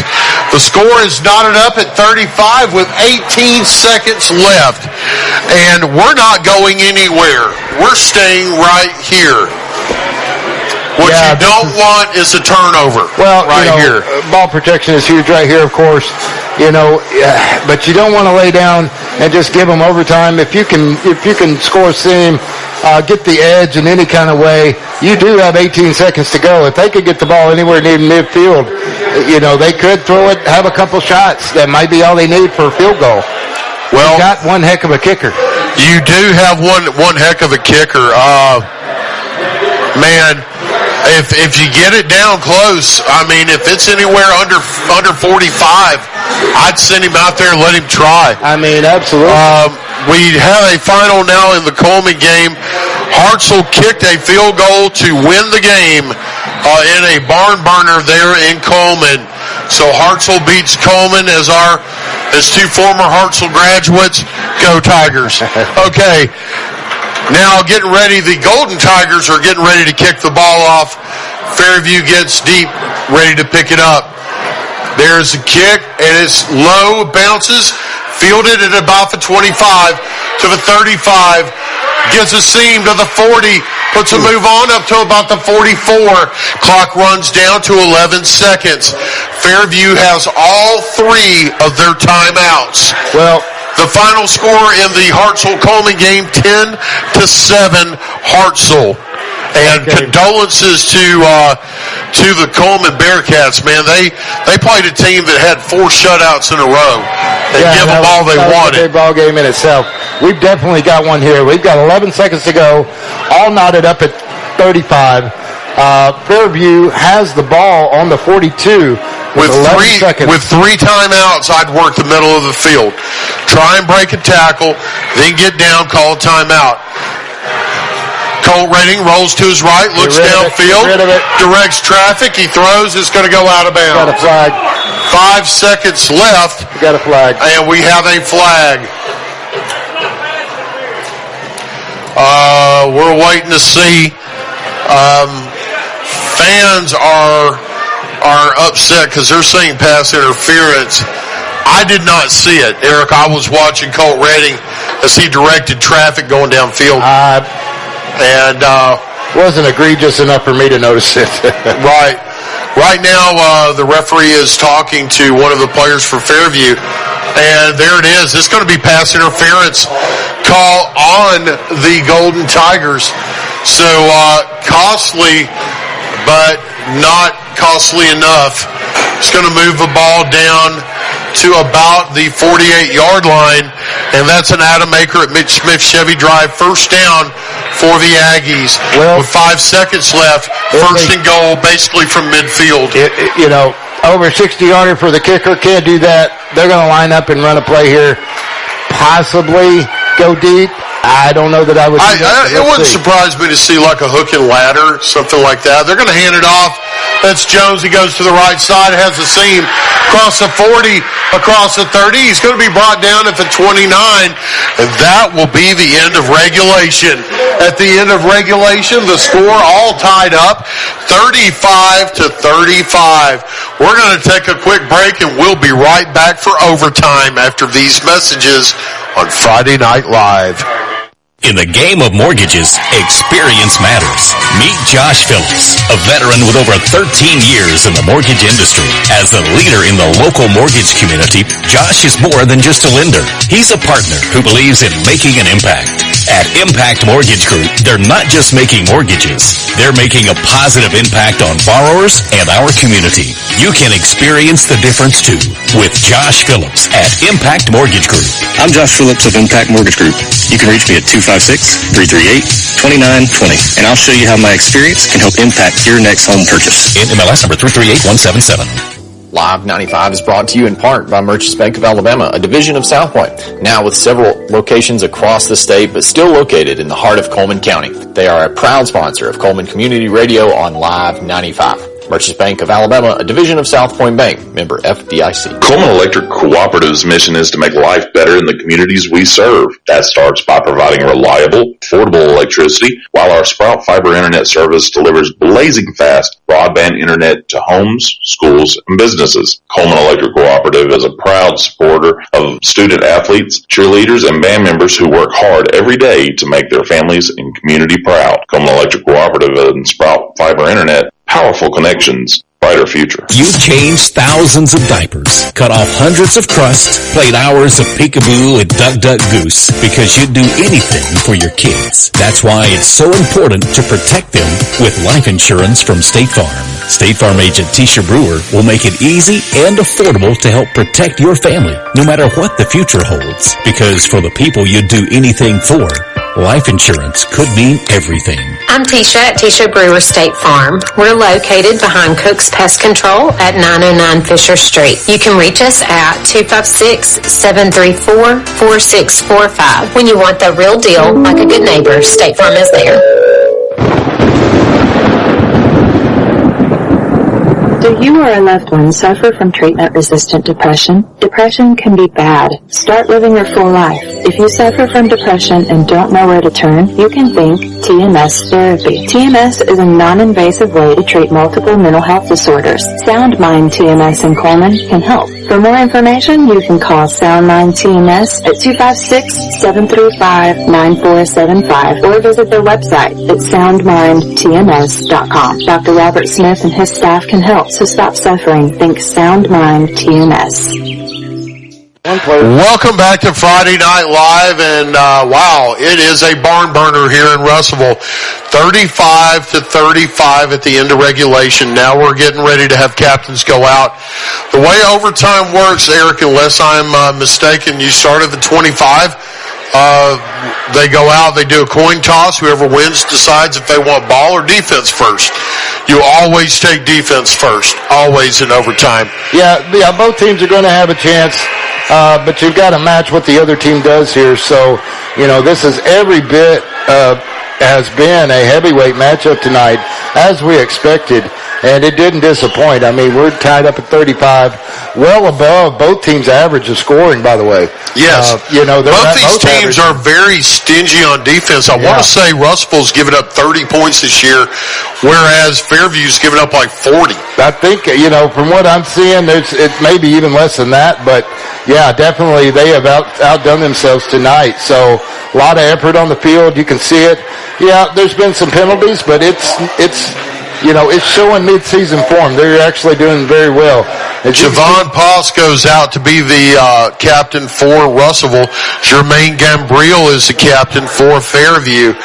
And I don't know for sure what Coach Redding said. I imagine it was something like, young man, this is the most important coin toss of your life. Make sure you don't lose it.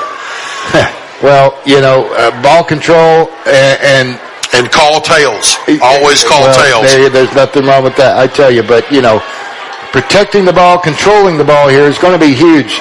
Can't afford any costly penalties at this point in the game. So, every play is going to be critical. So let's just see who wins the toss here. Okay. Looks like Russellville win the toss.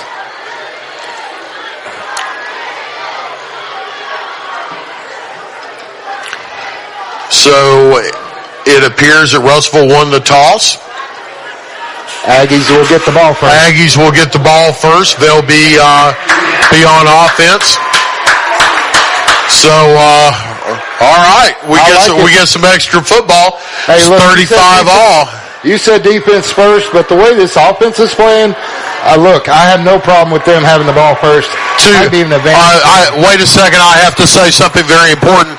Kalia just texted me. Kalia, I hope you get to feeling better. I promise it's going to work out. Fairview's going to win.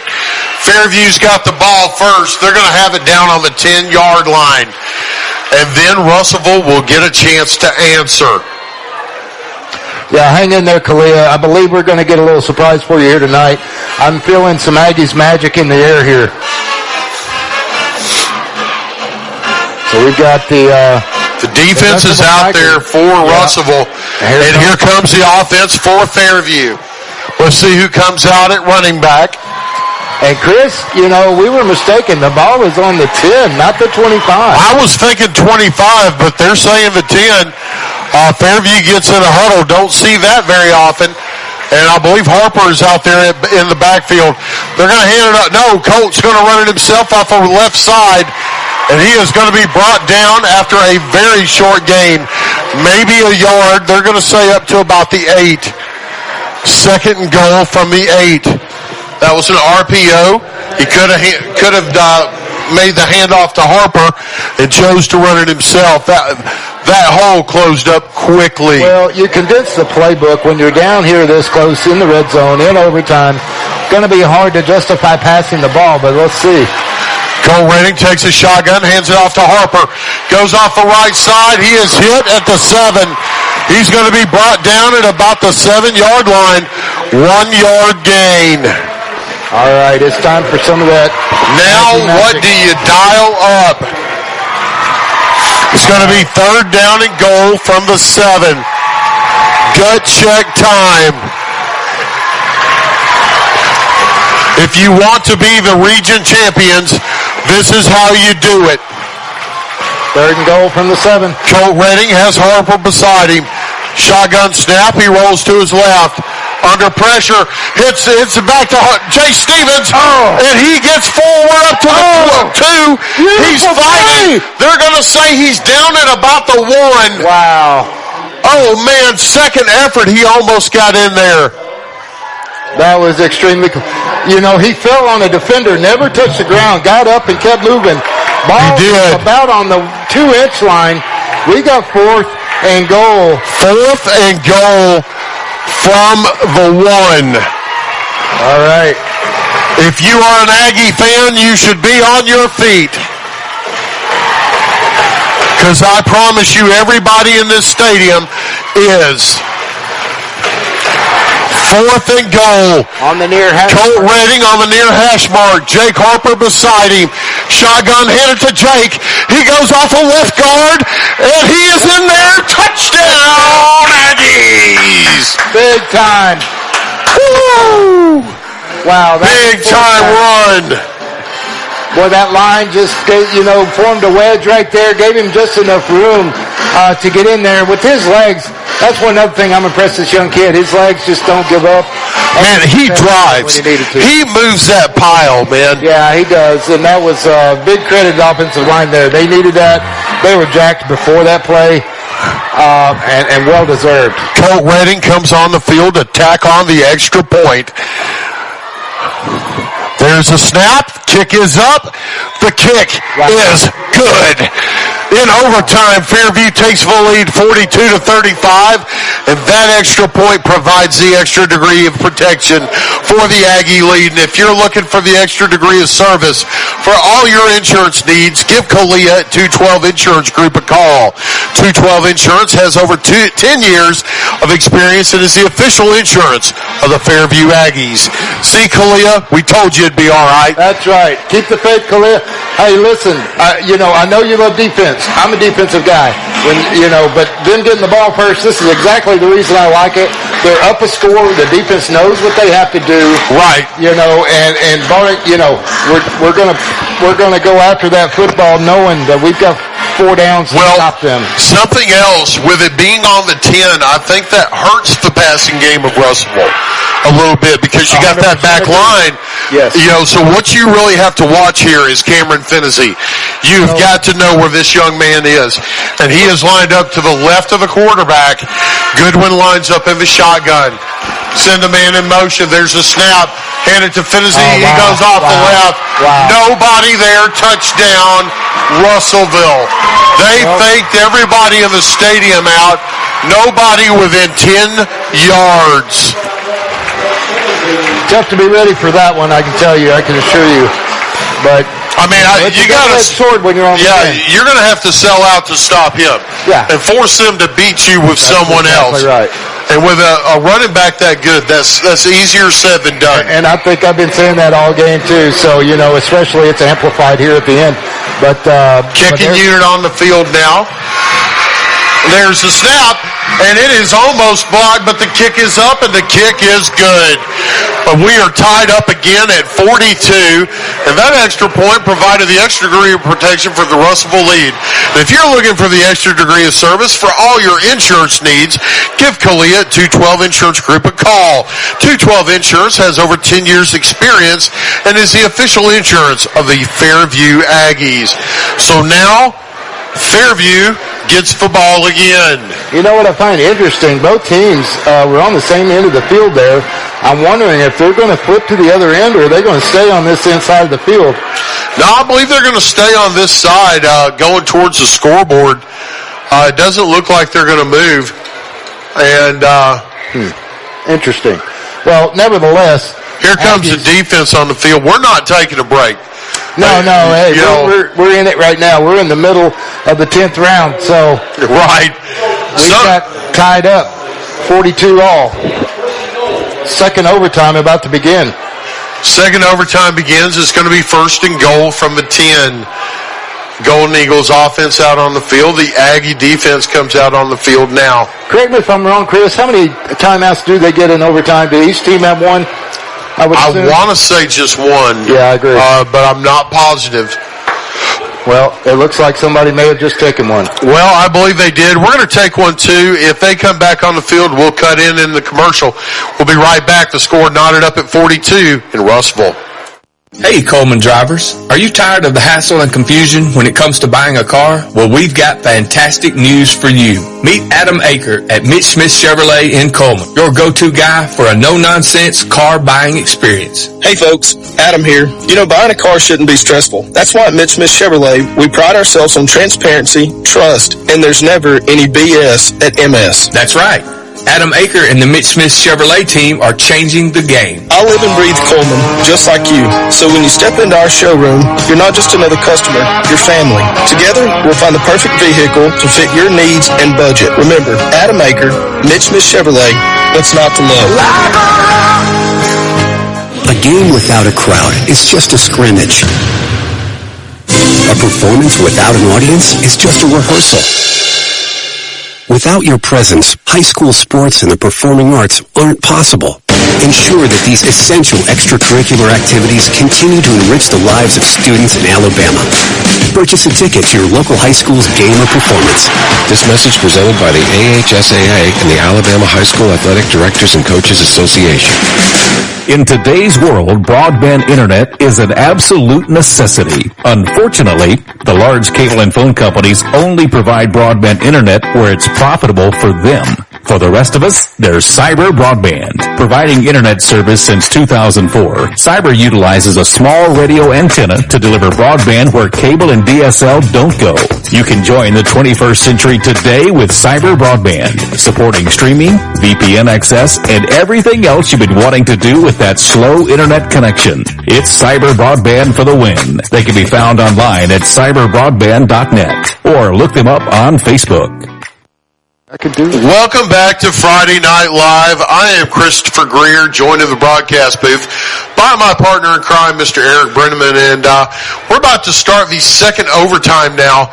And in the second overtime now, Russellville will get the ball first, and they get it first and goal from the 10. Now, last play, Cameron Fennessy walked in untouched. Now you've got to be thinking, where is number 0?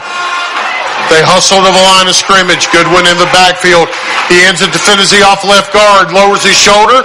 He's going to get forward up to about the 5. It's going to be brought down. It'll be second down and goal from the 5. Boy, this could go on for quite some time, Chris. That was right up the middle. Gained it just enough, but on first down, that could do it, I'm really surprised that they're starting from the 10. But hey, it's a time to shine on defense, so let's see what we can do. We got whistles blowing. We got a player coming off slowly for Fairview, but he's coming off under his own power. So looks like the Ethan Yacy. Yeah, that young man should be okay. Second and goal now from the 5. Fennessy is in the backfield. They're going to hand it off to him off the right side. He's hit immediately.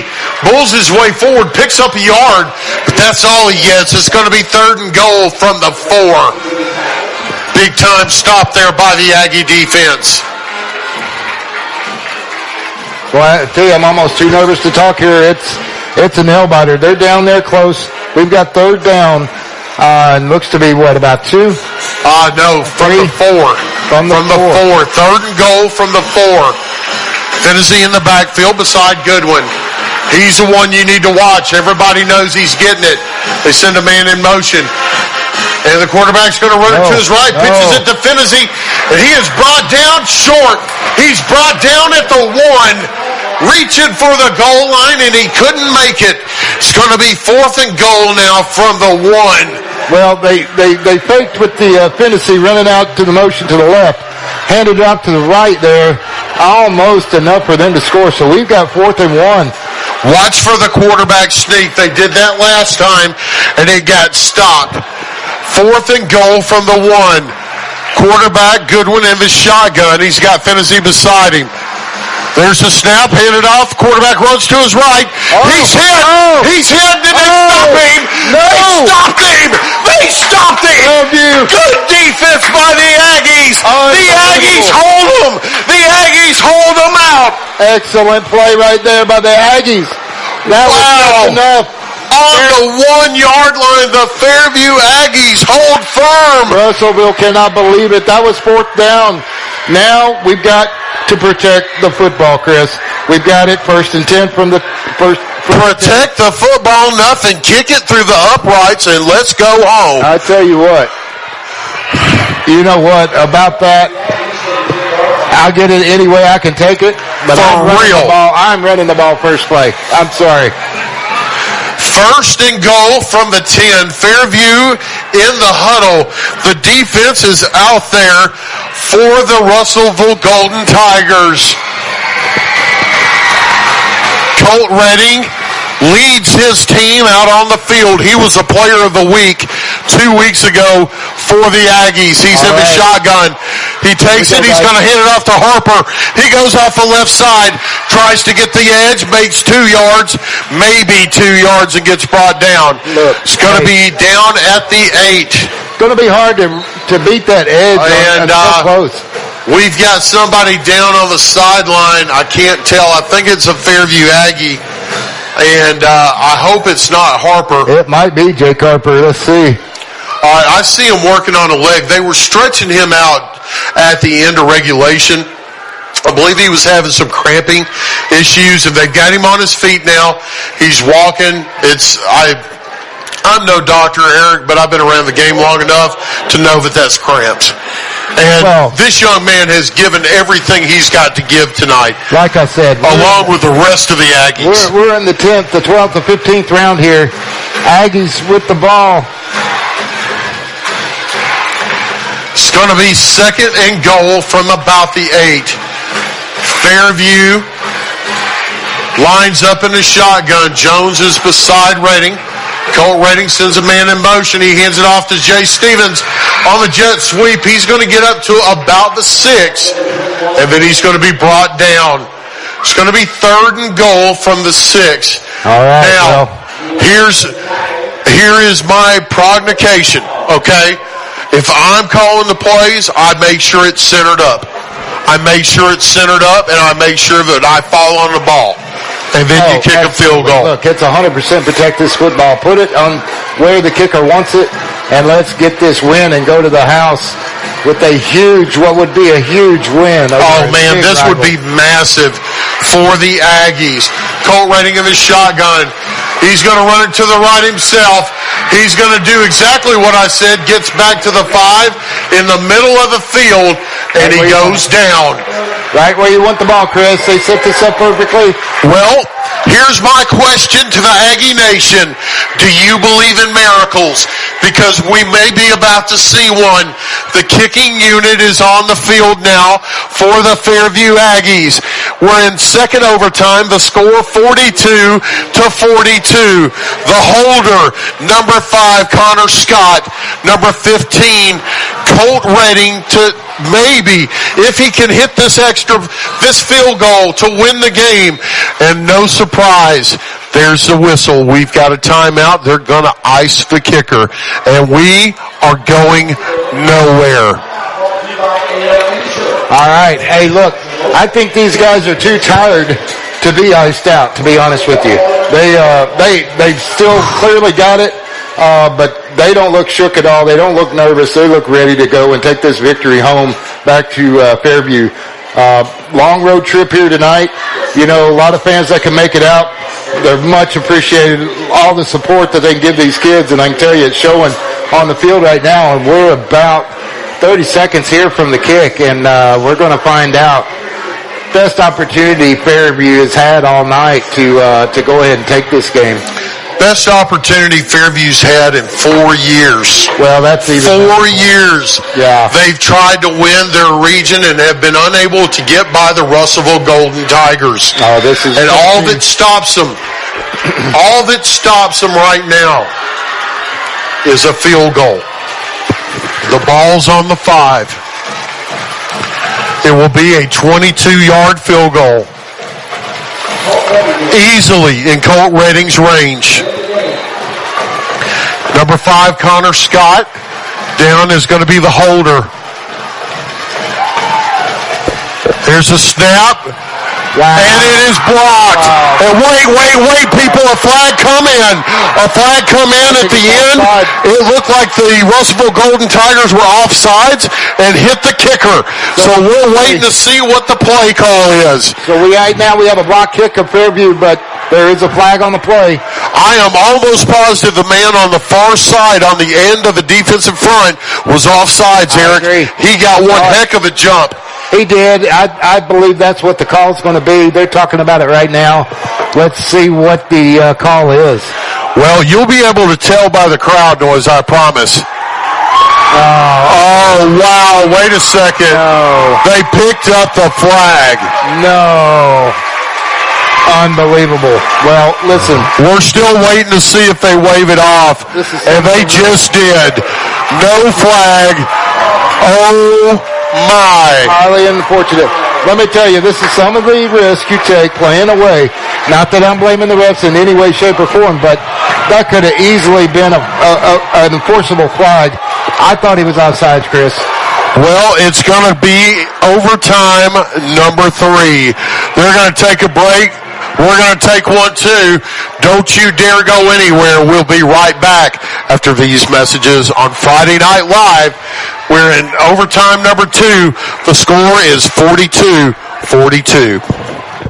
Guthrie's Auto Service has been providing quality automotive service since 1985. Located in Coleman on Eagle Road, just north of Highway 157, Guthrie's Auto Service is AAA approved and a Napa Auto Care Center, meaning their repair work is warranted for up to 3 years or 36,000 miles. And because they are part of the Napa Auto Care network, the work is also warranted at over 14,000 other Napa Auto Care locations across the country. Terry Guthrie and his team sort your automotive needs. More information is online at Guthrie'sAutoservice.net. Guthrie's Auto Service is located on Eagle Road, just north of Highway 157. Are you ready to make your next move in Coleman? Hi, I'm Tommy. And I'm Angela. We're not just realtors, we're a family dedicated to helping yours. We're not just about buying or selling property. We're about building connections within our community. From local schools to charity events, we're active because we care about Coleman. When you use us, you're not just getting one realtor, you're getting a team working around the clock for you. With our experience and expertise, we'll guide you through every step of the process. We're the Warhurst Team Realtors at Hagamore Realty Group.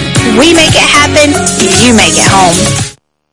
Welcome back to Friday Night Live, and we go into overtime number 3. So I have some clarification. They're sending the captains back out there. Eric, we had a flag on that field goal attempt for a roughing the kicker. Well, the problem was it was blocked. And when you have a block kick, you can't have a roughing the kicker. Well, that's all well and good, Chris, but I swear if I had to put money on it, he was offsides anyway. I would agree with that 100%, Eric. I certainly would. And you're not going to get a call like that. No, you're not. Like this away from home. Well, and it looks like Fairview wins the toss now, so Russellville will have the ball first. Russellville will have it first and goal on the 10. And they'll be going in. I don't know. In college, there's a rule you got to start going for 2 after like the 3rd overtime. I am unsure as to whether or not they have that rule in high school. But we'll know here momentarily in a few minutes. Russellville is pumped. The energy on their sideline is electric after that call. Fairview is pretty fired up, too. This has been the best meeting of these two teams that I've witnessed. No, I agree, 100%. And what a game to be a part of here tonight in a cool October night. And, with the battle with the conference on the line, Fairview has showed up and then some, ready to atone for the past 4 years. So let's see what they do here. You have to know where Cameron Fennessy is. You have to be aware of where he's at. Be a good time to lower the boom, so to speak. Let's see what happens. Well, he's a hard one to lower the boom on, man. He's pretty shifty. They've had a few games. And he's in the backfield now to the right of the quarterback. That's a good one. It's going to be first and goal from the 10. Man goes in motion. They're going to hand it to Fennessy. Goes off the right side, dives forward to the 5. Picks up, they're going to save a 6. Picks up 4 yards. Going to be second and goal from the 6. Wow. What a game. Game of the year for Fairview by far. I agree. I think for both teams, Chris, this is, but you're right. Game of the year, without a doubt. Now, this is good one in the shotgun. Watch Fennessy out of the backfield. Now there's a personnel issue for Russellville. He looks to the sideline, makes a change, 10 seconds on the play clock. Shotgun snap, sends a man in motion. There's a snap. He's going to roll to his right. Looking to run. He's got a block, but he's hit. He is stuck at the 5 and decleated by number 26, Carson Jones. Boy. Wow. Good chance for a turnover right there. Hit his nose right on the ball. Able to hang on to it, the Tigers do. But Carson Jones said, not this play, not next play, and next series ain't looking so good for you either. Well, it's going to be third and goal now from the 5. Can this Fairview defense dig deep one more time? One more time to stop a D1 running back. They're going to hand it to Fennessy. He goes off the left, cuts back to his right, drives his feet, and he is in there. Touchdown, Golden Tigers. Man, somebody that good, you can't stop them.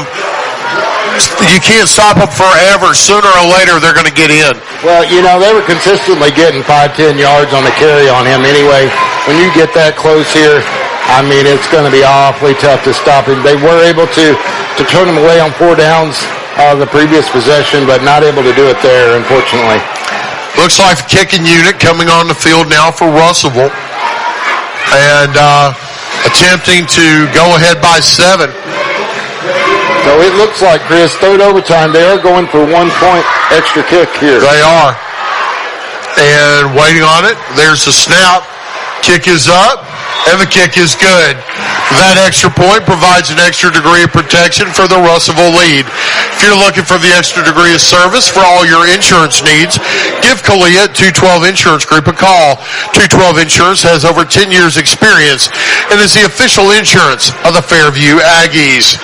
So now Fairview has to answer. The score, 49-42.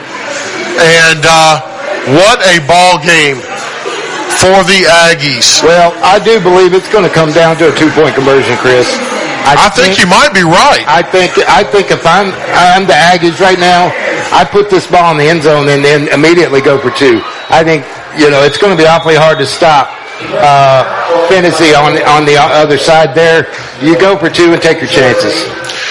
I don't think you're wrong, Eric. I truly don't. I think honestly, if you get in the end zone, play to win. I came in here tonight thinking it's going to be a 4-down ball game for the Aggies, and you just take that mentality right here. This is the third overtime.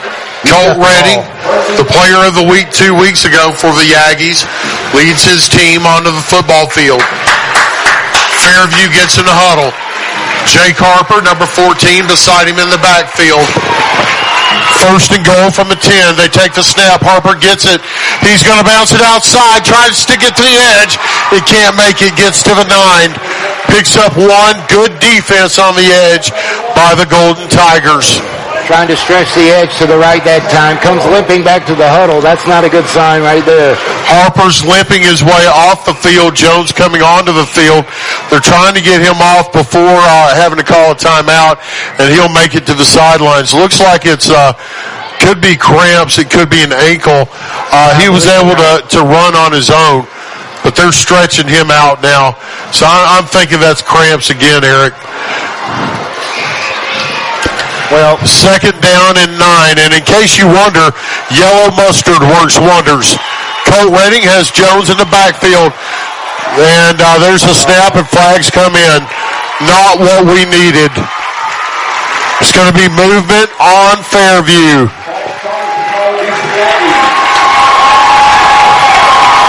Tough break, Chris. Really tough break. You know, we've still got 2nd to go, but we're now back at the 15. So going to need some guts right here. Going to need the right play. You're going to need 5 yards of play is what you're going to need. I mean, it's on the 15. You don't have to get it all at once. You got Jake Harper still on the sideline over there. I think out of the 2 running backs, he might be the faster of the 2, but not by much. Colt Redding takes the snap, hands it, and we got whistles. Oh, no. Timeout called by Fairview. Coach Redding saw something he did not like. We're going to take a timeout as well. We'll be right back. The score right now, 49-42 in overtime number 4. We'll be right back on Friday Night Live. In 1952, 7 men at an aluminum plant banded together and started Lister Hill Credit Union with only $5 each. Today, more than 92,000 have joined us, continuing the legacy of supporting themselves and the community through Lister Hill. It's all about we and what we can do together. We've spent a lot of time on this. The investigation is finally over. We uncovered several leads, and we have finally found it. We have found what every small business in Coleman has been looking for. Fiber optic quality internet is here. Utilizing cutting-edge radio technology, Cyber Broadband is now able to offer fiber optic quality internet in the immediate downtown Coleman area and most Coleman industrial parks. More information is available by calling Cyber Broadband 256-734-1077, 256-734-1077, or on the web at cyberbroadband.net.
Switching is easy. We do it all the time. Welcome back to Friday Night Live, and I understand we had an audio issue. Colt Redding, while we were gone, threw it to Blake Rickard for a touchdown, and now the Aggies go for 2. This is ball game, folks. This is it. Wow. All the marbles right here. All the marbles on the table. Colt Redding has got it. He's going to roll to his right. Has a man. Got it. Got it. The 2-point is good. Fairview wins. Fairview wins. The Aggies are storming the field. The Aggies Aggies win. Oh, my goodness. Wow, incredible. Oh, my goodness. What a game by both these teams. Chris, both of those last two plays were incredible play calls. Beautiful, beautiful play calls executed to perfection. Wow, unbelievable. For the touchdown, Blake Rickard, number 3, came back across the formation, and Colt Redding found him. For that one, unless I'm mistaken, for the 2-point conversion, it was number 16, Zayden Cruz. And what you have here tonight is Fairview takes home the win and stays undefeated 50-49. Absolutely. Oh my goodness. Best game of the year and maybe more than that. Incredible ball game. Great sportsmanship as they're going across shaking hands the other team. Well deserved. I mean, well played, Chris. Those last two plays, the one to score in overtime, the decision to go for 2, incredible play. We talked about it during the break, Eric, and you and I were discussing it, and we said, you know, this Russellville team is so good. They are so loaded. They're so well coached and well disciplined. You know, you got to go for the win, and they did it. It's one of those where you really hate to see anybody lose. They both played their guts out, you know, but I just can't tell you how proud I am of these Aggies, you know, and I'm not here every week, but, you know, they gave us all a show tonight. Well, look, we're going to take a quick break. We'll be right back with the 212 Insurance Postgame Show. You're listening to Friday Night Live, where Fairview has just won 50-49. Are you an enthusiastic sports fan? Want to have fun and get in on the action? Heck, yes. That'd be awesome. Have great attention to detail? Want to stay active? Definitely. Want to give back to the student athletes in your community? Obviously, yes. Then you'd make an excellent high school sports official. We need more officials in Alabama, because with no high school officials, there are no high school sports. Sign up today at highschoolofficials.com. Coleman Appliance Repair is now Coleman Appliance and HVAC Repair, now servicing your heating and air needs as well. Servicing most models and brands, they can be found on Facebook or Google for those appliance or HVAC repair needs. Proudly supporting Coleman area athletics and collegiate football. When that appliance or HVAC system frustrates you and you're in need of a repairman, Robert Brantley and his team are ready to help. They're available via call or text at 256-507-3415 or on Facebook, Google, or online at ColemanApplianceRepair.com. Alabama HVAC number 22238. Founded in 1887, Coleman Savings Bank serves the people of Coleman with a full line of banking services. One of those services is their Legacy Checking Account, available to those 50-plus, military, teachers, policemen, and firefighters. It features no monthly service charge, interest earned on any balance, free paper or e-statements, and 2 free boxes of checks per year, along with other features. You can stop by any one of 4 convenient locations and ask them about the Legacy Checking Account, or visit www.colemansavingsbank.com for more information. Coleman Savings Bank, equal housing lender, member FDIC. H&S Appliance Outlet is an overstocked scratch and dent dealer, offering quality name brand appliances at major discounted prices, up to 75% off.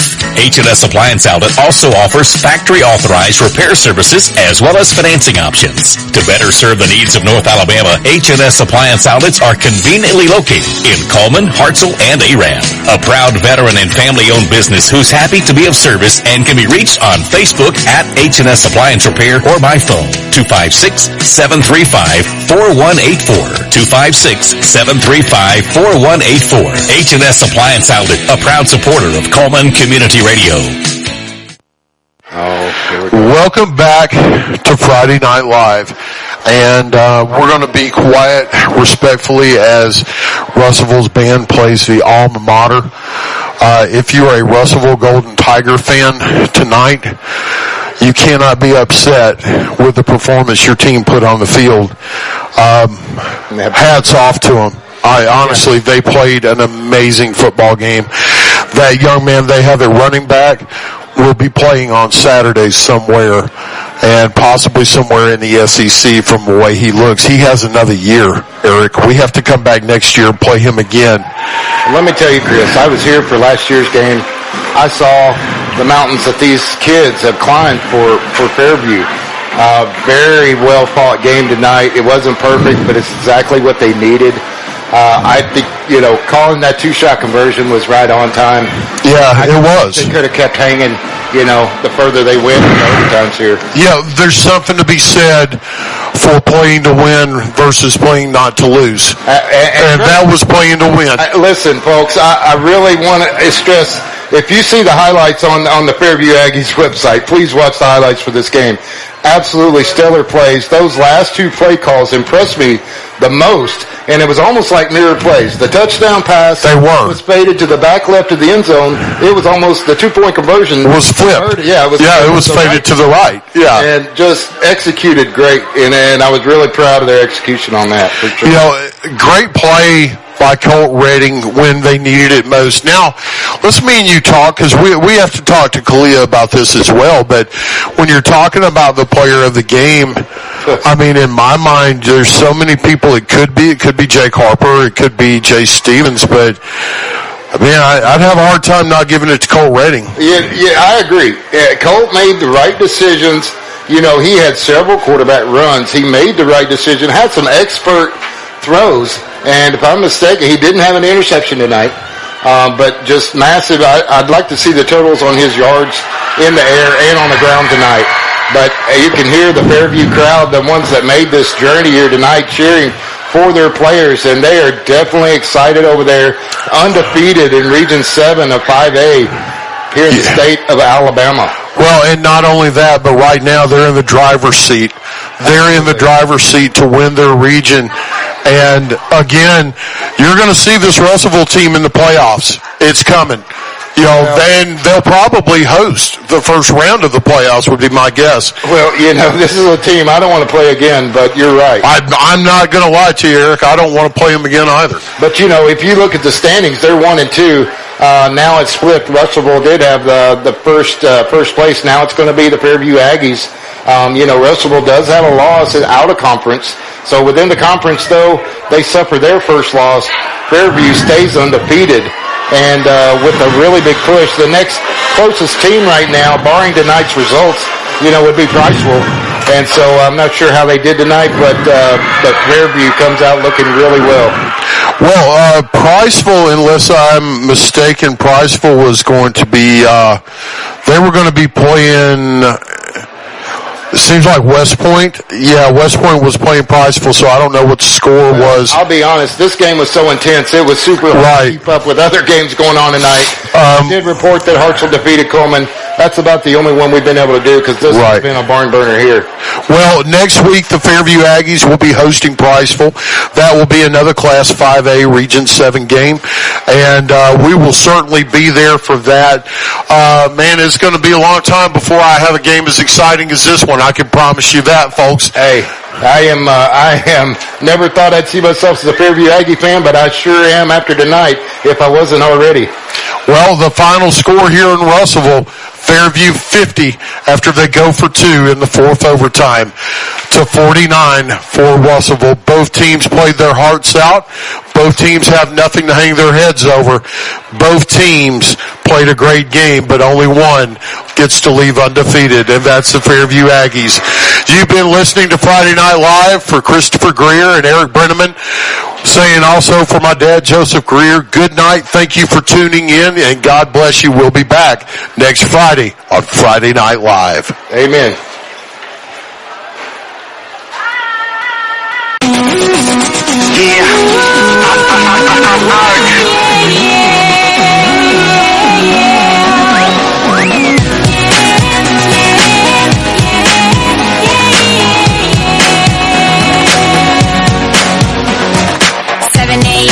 Up in the morning, gotta be fresh, gotta go downstairs, gotta have my bowl, gotta have cereal, seeing everything, the time is going, ticking on and on, everybody's rushing, gotta get down to the bus stop, gotta catch my bus, I see my friends, kicking in the front seat, sitting in the back seat, gotta make my mind up, which seat can I take?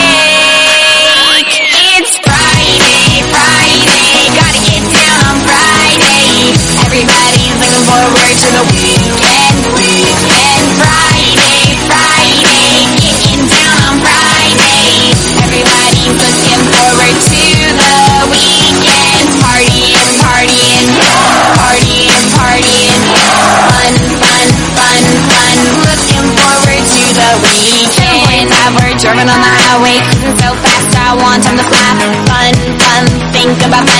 You know what it is.